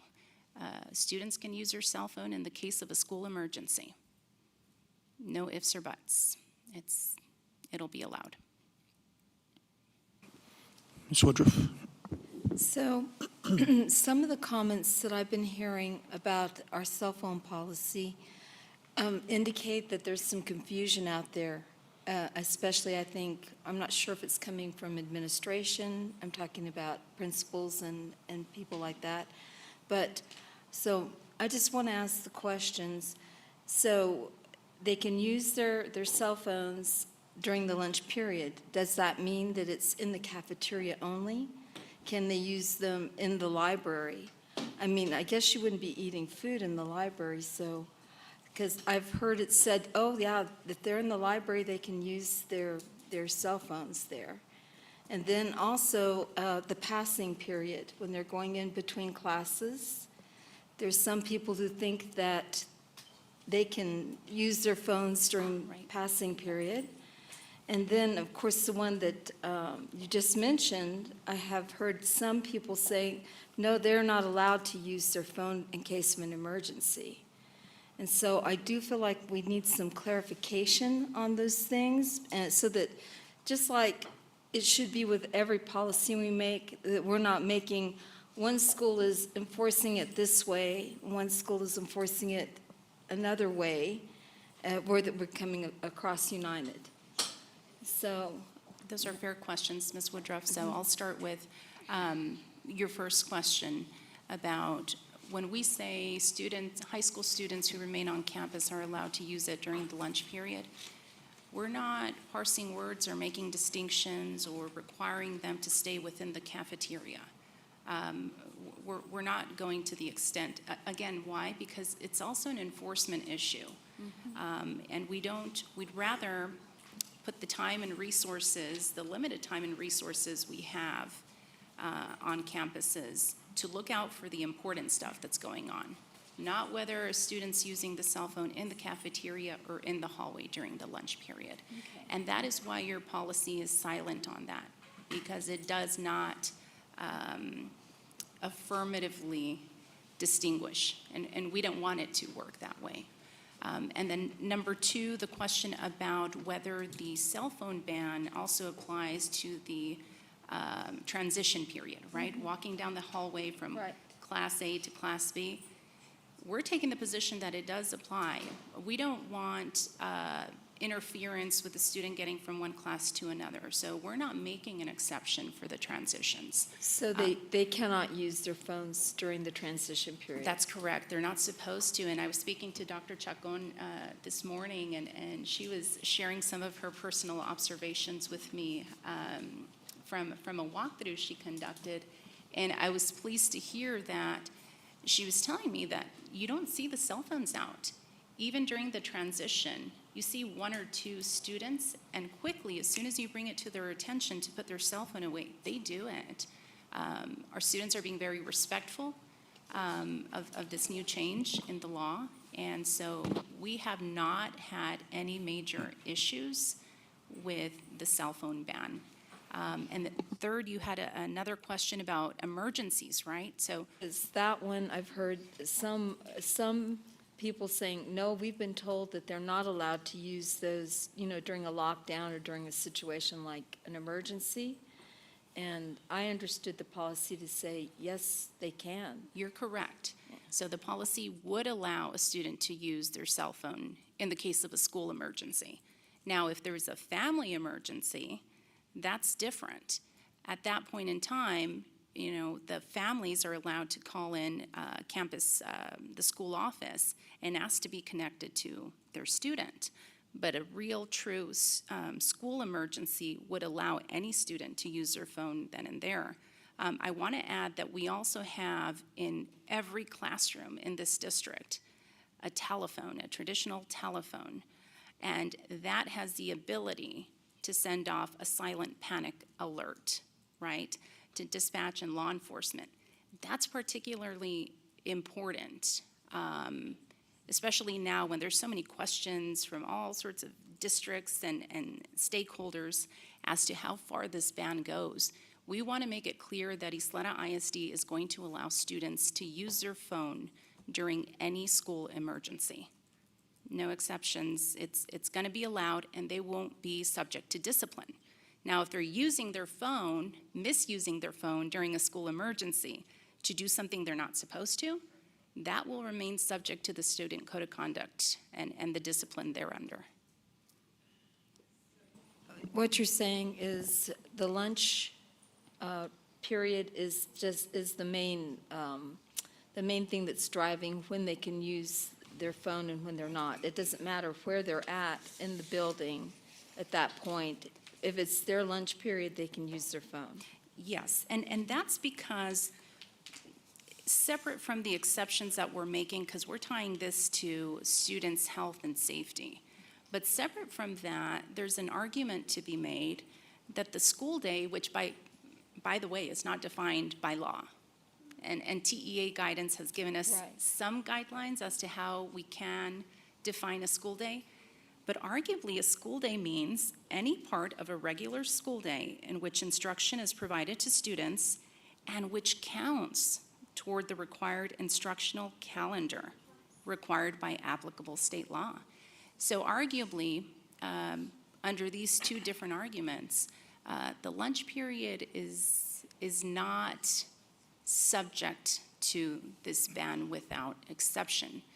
We are taking our discretion to carve out that lunch period. And again, only for high school students who remain on campus. So my only other thing is I would appreciate, and I think that the schools themselves would appreciate if during your principal meetings or something like that, that this information is shared so that it doesn't go back to the different campuses where we've got one school doing this and one school doing that, because to me, it'll just make it more fair for everyone. And I think you have addressed the principals several times relative to the policies, right? Yes, sir, and we plan to do it again at the next leadership meeting, because I think that's absolutely what we're striving for, Ms. Woodruff, is more clarity and direction. What we have also done is revise the student code of conduct, which we'll get to later during this meeting, to make sure that every important document is speaking to one another and ensure that we're not causing any unnecessary confusion. What I'm interpreting from Ms. Woodruff is the consistency by the principal, assistant principals, instructional leaders at the campus relative to how they're implementing and executing what you just described. Right. Because like with anything else, different people hear different things and go back and do different or approach things differently. Right. And in this district, it gets around quick that at this school, the administrative team is doing it this way, and at this school, the administrative team is ignoring that, and at this school, the administrative team is enforcing this. And so just to remind them that we can be our own worst enemy if we start making decisions in isolation that don't marry with what you described to them should be happening. We will I handle that, also remembered absolutely. one more thing. Yes, ma'am.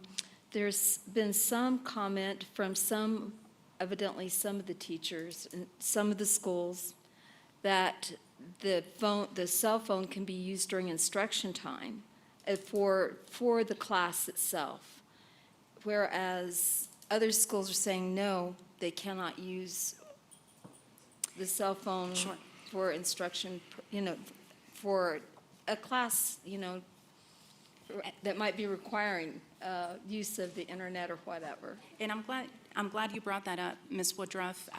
I've been working with the team to go back and look at very closely whether we might make an exception. And I think I put it into the proposed policy before you tonight as quickly as I could Friday after confirming a few things. So TEA guidance issued on this particular new cell phone ban law gives us the discretion to allow bring your own devices. Those are typically used by our students who are enrolled in some sort of college course. And so we wanted to ensure that we weren't going to frustrate their higher education. And so you'll notice in the policy before you, the very last page includes the definition of what a personal communication device is under this new law. We specifically carved out, using a little bit of TEA language, a little bit of our own, a carve out for devices that are authorized by the district under this Bring Your Own Device program. And so I also went ahead and revised some of the Bring Your Own Device guidelines to limit use of personal cell phones for the purposes of receiving college course instruction, for the purpose of receiving assistance at our Go Centers, for FAFSA applications, college applications, for the purpose of essentially meeting whatever device requirements are made by UTEP and EPCC and some of our other partners, because realistically speaking, some of the software and applications required by the university or by EPCC, they're not allowed on the district-issued devices. So ours are limited. And so we wanted to be realistic and pragmatic about prohibiting these personal devices. So that part, they would be able to use their cell phone if it's in accordance with what the class is requiring. Exactly, and that's a cell phone or their personal laptop. But it's only if they're taking that college course or receiving assistance from the Go Center, or the other example that we're giving and we'd like to allow is when our students are taking a CTE-related exam. And oftentimes, their cell phones come into play because a lot of these accounts they have to create, either for FAFSA or for UTEP, require that multi-factor authentication where you can't log in without the code that was just texted to you. We don't want to penalize our students for that. And so we wanted to put that exception within the definition section of your policy to allow that carve-out. Thank you. Yes, ma'am. Any more questions? All right. On to action items. Thank you. New health benefits plan for district employees. Mr. President,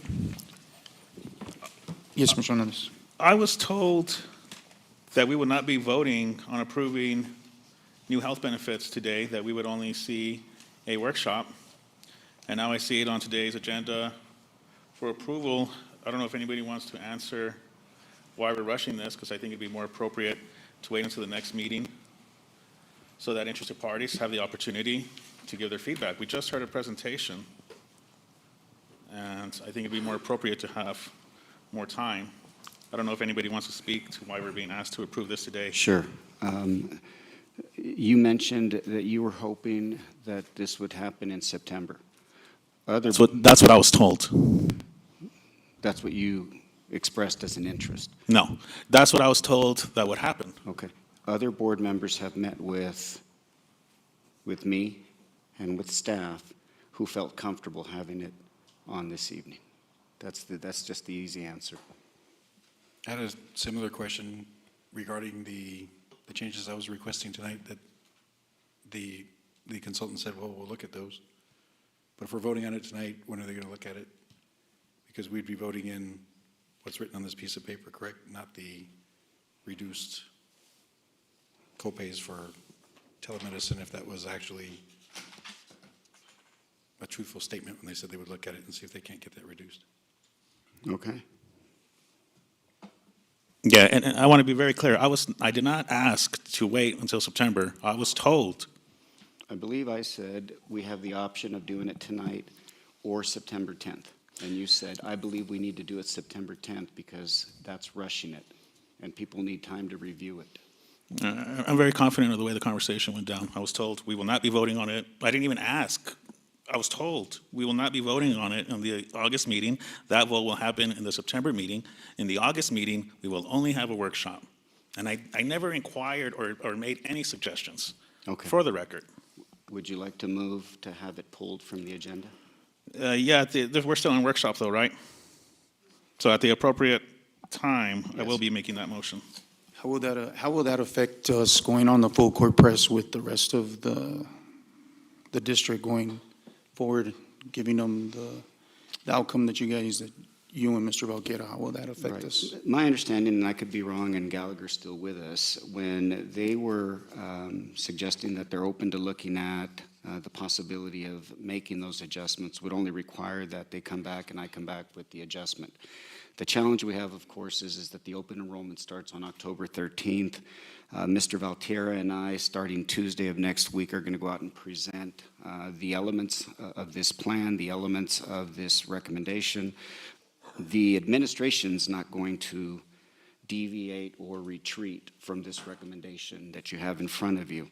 If the board would like to pull the item and bring it back in September, then depending on what you learn relative to I believe it was the telecare, then we can certainly look at that, bring it back. But the core of it, that is the premium, the deductibles, the co-insurance responsibilities, they're going to remain the same. So then that was lip service? I mean, remember, we also reserve the right to make any amendments to any recommendations. Correct. And we may want to do that. Yes. And we may not want to do that. I don't know yet. No, I know. That's what I'm saying. Ms. Lucero? Thank you. First, this is not the first time as a board member that I hear this presentation. I think it's important to put that out there. I don't know if other board members have had the same experience, but I know I have studied this in depth over the past week or so. And so I don't know if other board members have also had that opportunity, but I think it's important to recognize that I want to acknowledge that I'm sure Dr. Latorre, you sat with board members to have these very in-depth discussions so that we completely are understanding what we absorb and not making a rash decision. That's one point I would like to state for the record. Another one is, as far as Gallagher and the telemed, I don't know if this needs to be a driving decision this evening as to how much of a dollar difference. It might make a big difference of, I don't know, 200,000. I don't honestly know. Shane is an expert numbers person. However, I do understand trends, and what is the average trend as far as telemed? Are we far off that? Are we far off the local, state, national average for telemed? Where are we as far as those numbers? Please. So we did receive a report as far as your utilization, and your benefit is not overutilized at this point. Any change to a copay is not going to significantly change the budget and the impact tonight in the grand scheme of things, right? But the benefit is not just being absorbently utilized within the district, just based on some of the preliminary reports from this year that Jake was able to share with us. So if I may add, Trustee Haggerty, you asked an Difference to those that have to pay $56 as opposed to $0. So the difference between the plans is the high deductible health plan, that's a fair cost of the service. They can't have a copay assigned in order to allow the plan to remain compliant. They do have a copay assigned, $56. that is the average cost of the visit. That copay, that visit cost could fluctuate a little bit. That's kind of the cap that they could be charged. So then when I asked if you can look at it and you said yes, that was, like I said earlier, lip service. That was, we're not going to look at this, we're just going to say yes. So that way we go on and we make this vote. No, so on the copay plans, we can set the $30 copay, $20 copay, $25 copay, whatever it is. On the high deductible health plan, dependent upon who they use for their televisit, they're going to be charged the cost of the visit, an average cost of the visit. Because with a high deductible health plan, you cannot assign set copays. That's the difference.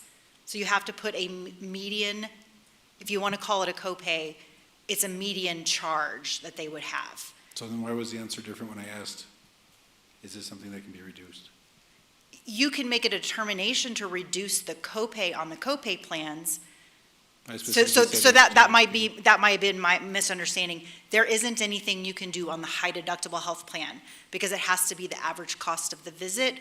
There are no set copays until a member satisfies their full deductible in order to have a health savings account attached to that plan per the IRS guidelines. And then at which point we can make that less?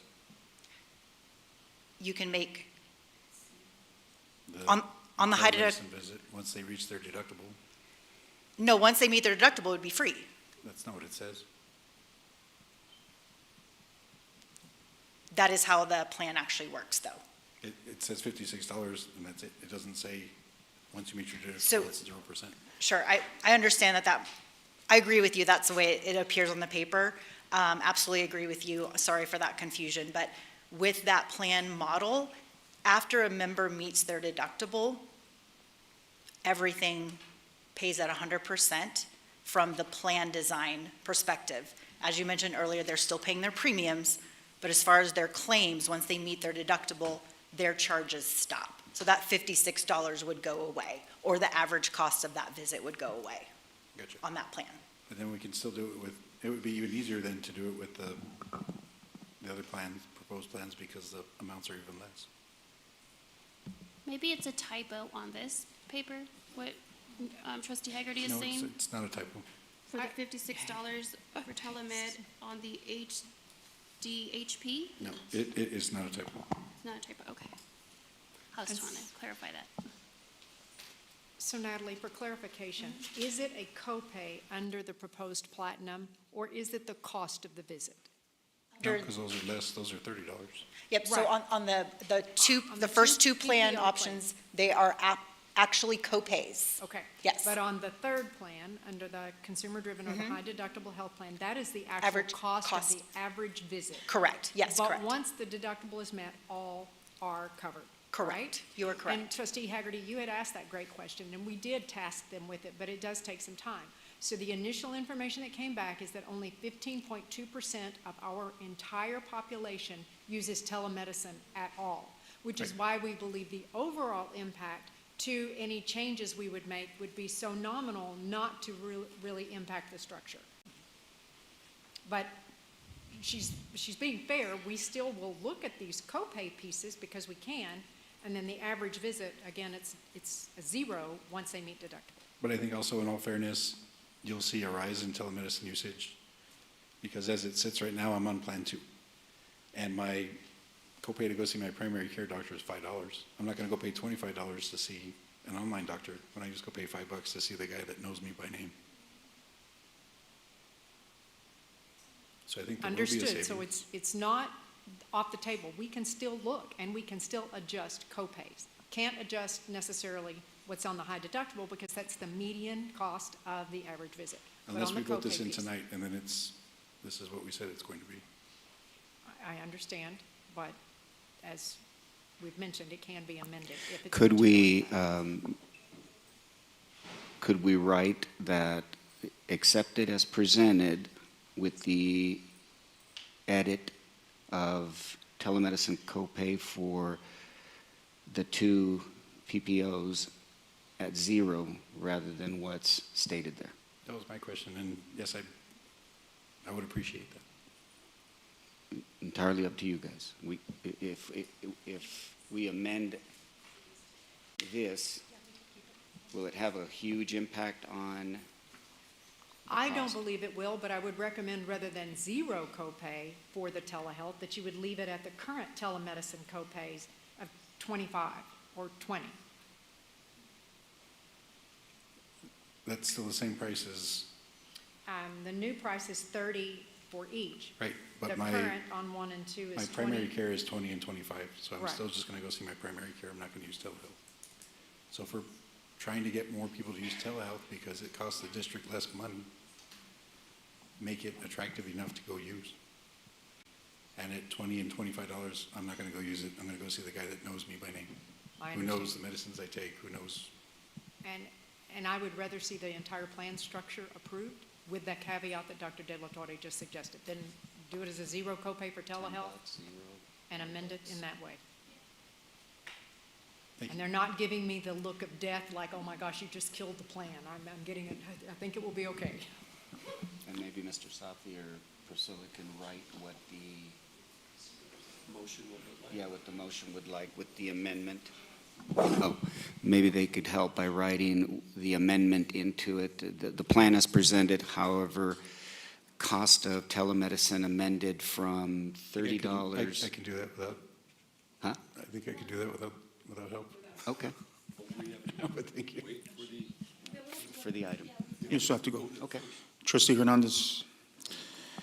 Yes. Well, first, I want to thank Dr. De La Torre and Jake for meeting with me and Cruz. We saw all this information. We got it. We were able to ask questions, and we came to an understanding. Of course, as you all know, the Open Meetings Act prevents all of us from discussing that together unless we're in a public meeting. This is the first time I get to hear comments from Trustee Dwyer and Trustee Haggerty, who brought up new points, very good points that I had not yet considered. And as we all know, of course, we do these workshops for the benefit of the public. Otherwise, we wouldn't need to, because you're right. We all get this information before the meeting. This isn't new to any of us. However, it is new to the public, and the public should have an opportunity to reach out to any of us to ask questions or give their other input. I'm also very concerned that the motion is reading simply as recommended by Gallagher Benefit Services. I think that's way too ambiguous. I think the discussion that we're having right now is evidence of that. We're talking, is this a typo or it's not a typo? Or maybe we can do this, maybe we can do that. It seems highly inappropriate to approve this today, considering all that. So something for your consideration when I make my motion to postpone. Thank you.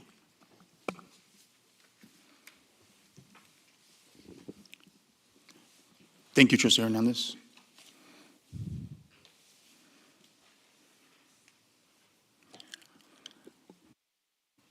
Moving on. Donations to Capistrano Elementary School. Donation to Loma Terrace Elementary School. Revision, number 4, the revision to Student Code of Conduct for the 2025-2026 school year. Board President Bustillos. Yes. Priscilla Mata, Chief Counsel. Board members, Dr. De La Torre, good evening. I have two additional changes to the Student Code of Conduct before you that I wanted to note.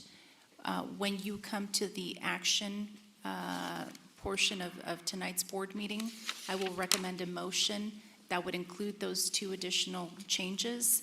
And so wanted to note for the record that on your board packet page 142, I'm recommending that we remove the second full paragraph due to its duplicative nature. And then also on your board packet page 152, the first paragraph, second sentence is missing the number 10. And this specifically speaks to emergency expulsions. And the sentence that I pointed out would read that within a reasonable amount of time after the emergency expulsion, but no later than 10 calendar days, 10 is what I would be adding to the student code of conduct, 10 calendar days after the emergency expulsion, the student will be given appropriate due process required for a student facing expulsion. So once you get to the action portion of tonight's board meeting, I can certainly recommend a motion for the board to consider. Thank you. Thank you. Number 5, award of YSD solicitation of number 225017 RFP workers compensation third-party administrator. Number 6, approval YSD contract number 20260020 with First Public LLC. Number 7, ratification of YSD contract number 20250222 with the University of Texas at Austin.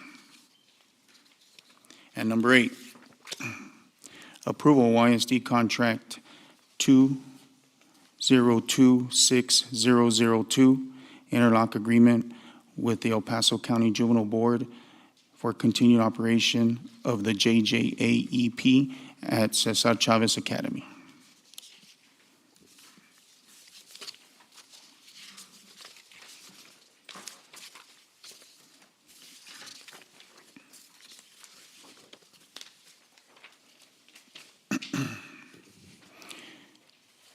The order of the agenda has been approved. May I have an electronic motion on the remaining consent items listed on the agenda recommended by administration?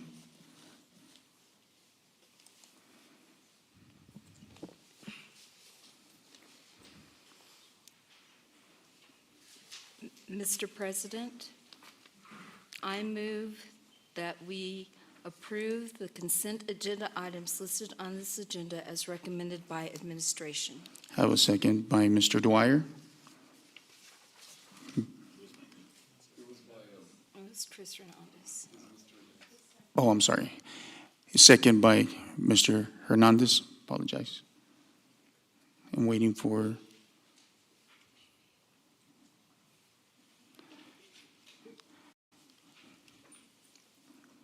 Results are in. 7 yes, 0 no.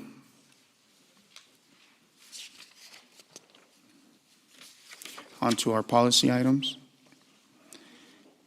Yes.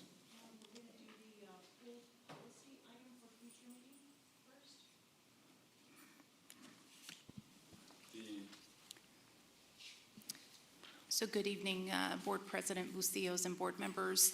The pooled policy items for your consideration are 10.2 and 10.4, and those are for policies EI local and FEC local. So I'm recommending that the board entertain the following motion, and it's a motion to postpone agenda items 10.2 and 10.4 until a future board meeting. So moved. She can't make the motion. I'm sorry, correction to my so- motion, that I'm recommending that the motion be to postpone agenda items 9.2 and 9.4 until a future board meeting. So I clicked mover, but can we reset that so that You can do Chris it. can do it? No, go ahead. It's fine. Yeah. So I move that we postpone for a future meeting agenda items 9.2 And 9.4. and 9.4. Yes, ma'am. For consideration then. Thank you. I have a second by Mr. Dwyer. Please cast all your electronic votes.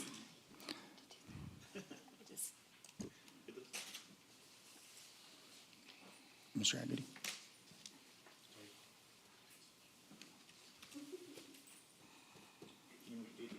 All votes have been casted. Results are 7 in favor, none opposed. On to our action items. We've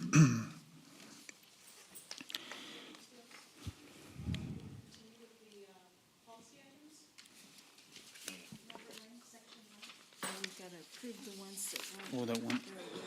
So, okay. So I go back to the policy. So then the order of agenda has been approved. May I have an electronic motion on the remaining policy items listed on the agenda as recommended by administration?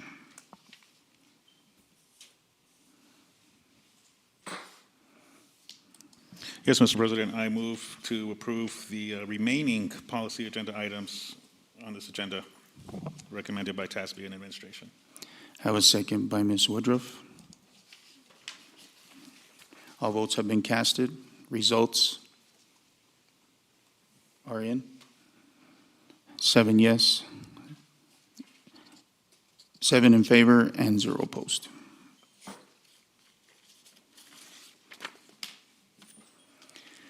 Now on to our action items. New health benefits plan for district employees. Is there any discussion? Mr. President, I'd like to make a motion to postpone this item until the next scheduled YISD board meeting. We have to wait, see if somebody seconds it.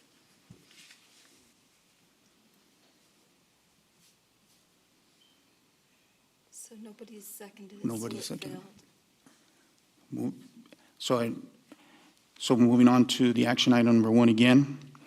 New health benefit plan for district employee. Is there a discussion? If no further discussion, may I have an electronic motion?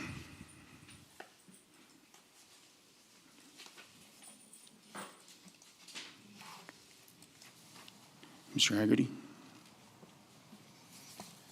I move to approve adoption of the new health benefits plan structure for district employees as recommended by Gallagher Benefit Services Administration, with the amendment that the copays for the telehealth, for the telemedicine for for the proposed platinum and the proposed copay plan are reduced to $0, effective January 1st, 2026.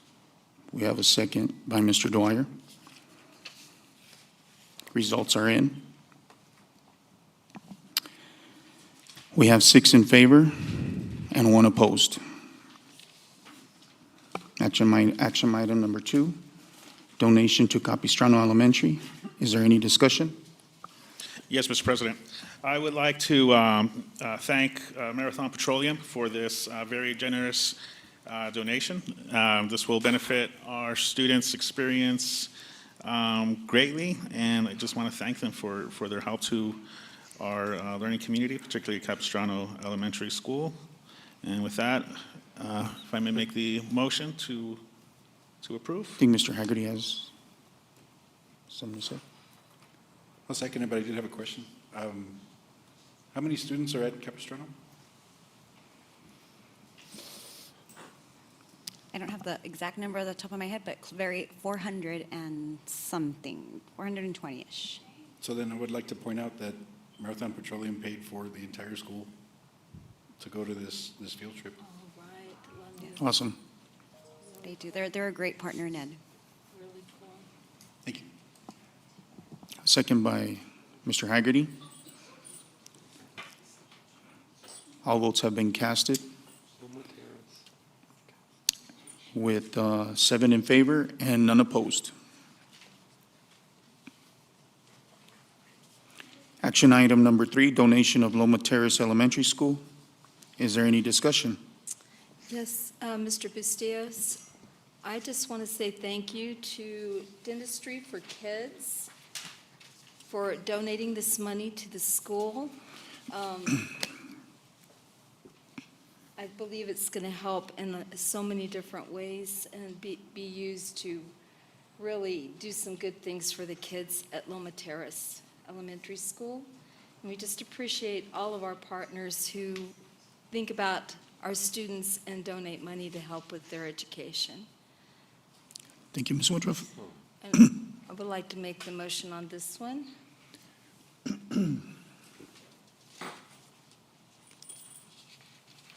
Go ahead, Ms. Woodruff. Got it.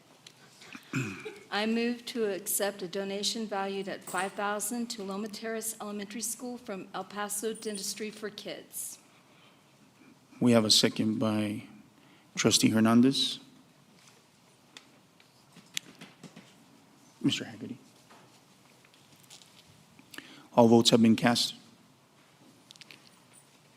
We have 7 in favor, 0 opposed. Thank you. Action item number 4, we have a revision, correct? Board President Bustillos, we have a revision. Before I propose the motion on this, are there any questions or other motions? It's, I think this is because of our conversation earlier. It was going to be my recommendation that we strike or as recommended by the Texas Association of School Boards. Yes. Is that? And that's fair. I understood your concern with that. So, Okay. So let me tailor the motion. Bear with me. It's the recommended motion for the board to consider on the student code of conduct is the following. A motion to approve and adopt the 25-26 student code of conduct effective immediately as presented with the following amendment. Removal of the second full paragraph on board packet page 142, as well as adding the numerical 10 to the first full paragraph, second sentence, to read as follows. Within a reasonable amount of time after the emergency expulsion, but no later than 10 calendar days after the emergency expulsion, the student will be given appropriate due process required for a student facing expulsion. And delegate to the superintendent the authority to make further revisions as required by law. That is the motion. I move to approve the item as read by Chief Counsel.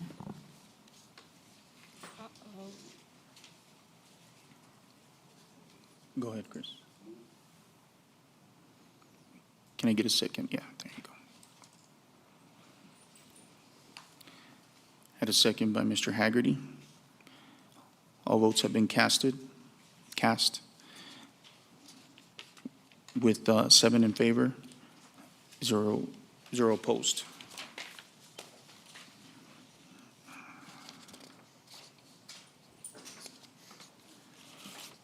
On to action item number 5, award of YISD solicitation 225017 RFP, workers' compensation, third-party administrator. Is there any discussion? And if there's no further discussion, may I have an electronic motion? Have a second by Ms. Woodruff. I move to approve. Oh, hold on. Oh, I'm I'm sorry. waiting for Mr. Haggerty. Go ahead and let Mike read the motion. Oh. Okay, go ahead. Go ahead. I can Yes. read? Okay, I move to approve award under YISD solicitation 225017 RFP with vendor CAS Claims Administrative Services Incorporated as shown on solicitation documents for workers' compensation, third-party administrator during the period of September 1, 2025 to August 30, 2026 for the not to exceed the annual amount of $210,000 with the possibility of 3 one-year extensions contingent upon final negotiations, in-house counsel review, and Form 1295, Certificate of Interested Parties. I have a second by Ms. Woodruff. All votes have been cast. I have 7 in favor and 0 opposed. Moving on to action item number 6. Approval of YISD contract 20260020 with First Public LLC. Is there any discussion? If there's no further discussion, may I have an electronic motion?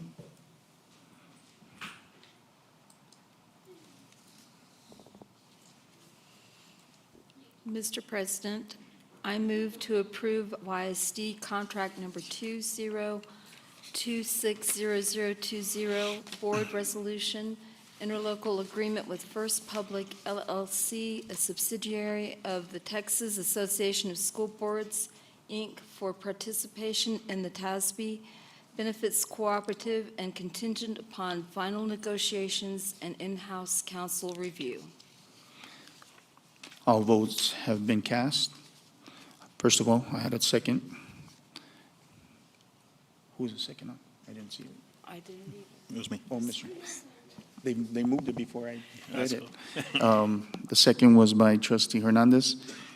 And we have 7 in favor, none opposed.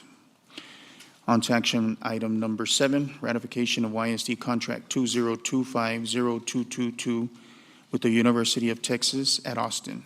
Is there any discussion? If no further discussion, may I have an electronic motion?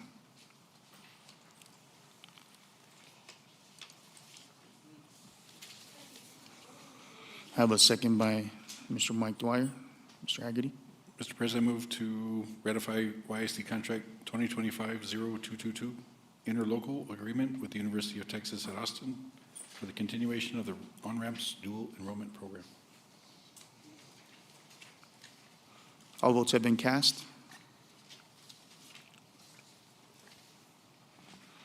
We have 7 in favor, none opposed. On to action item number 8, approve a YISD contract 2026-0002, interlocking agreement with the El Paso County Juvenile Board for continuing operation of the JJAEP at Cesar Chavez Academy. Is there any discussion? Have no further discussion. May I have an electronic motion? A motion by Mr. Hagerty. I move to approve YISD contract 2026-0002, interlocal agreement with the El Paso County Juvenile Board for the continued operation of the Juvenile Justice Alternative Education Program at Cesar Chavez Academy, including other districts in Region 19, and contingent upon final negotiations, in-house council review, and Form 1295 certificate of interested parties. I have a second by Trustee Hernandez. All votes have been cast. Have 7 in favor, none opposed.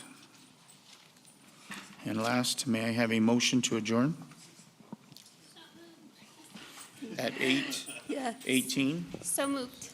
So moved. Thank you. You guys switch roles? Uh-oh.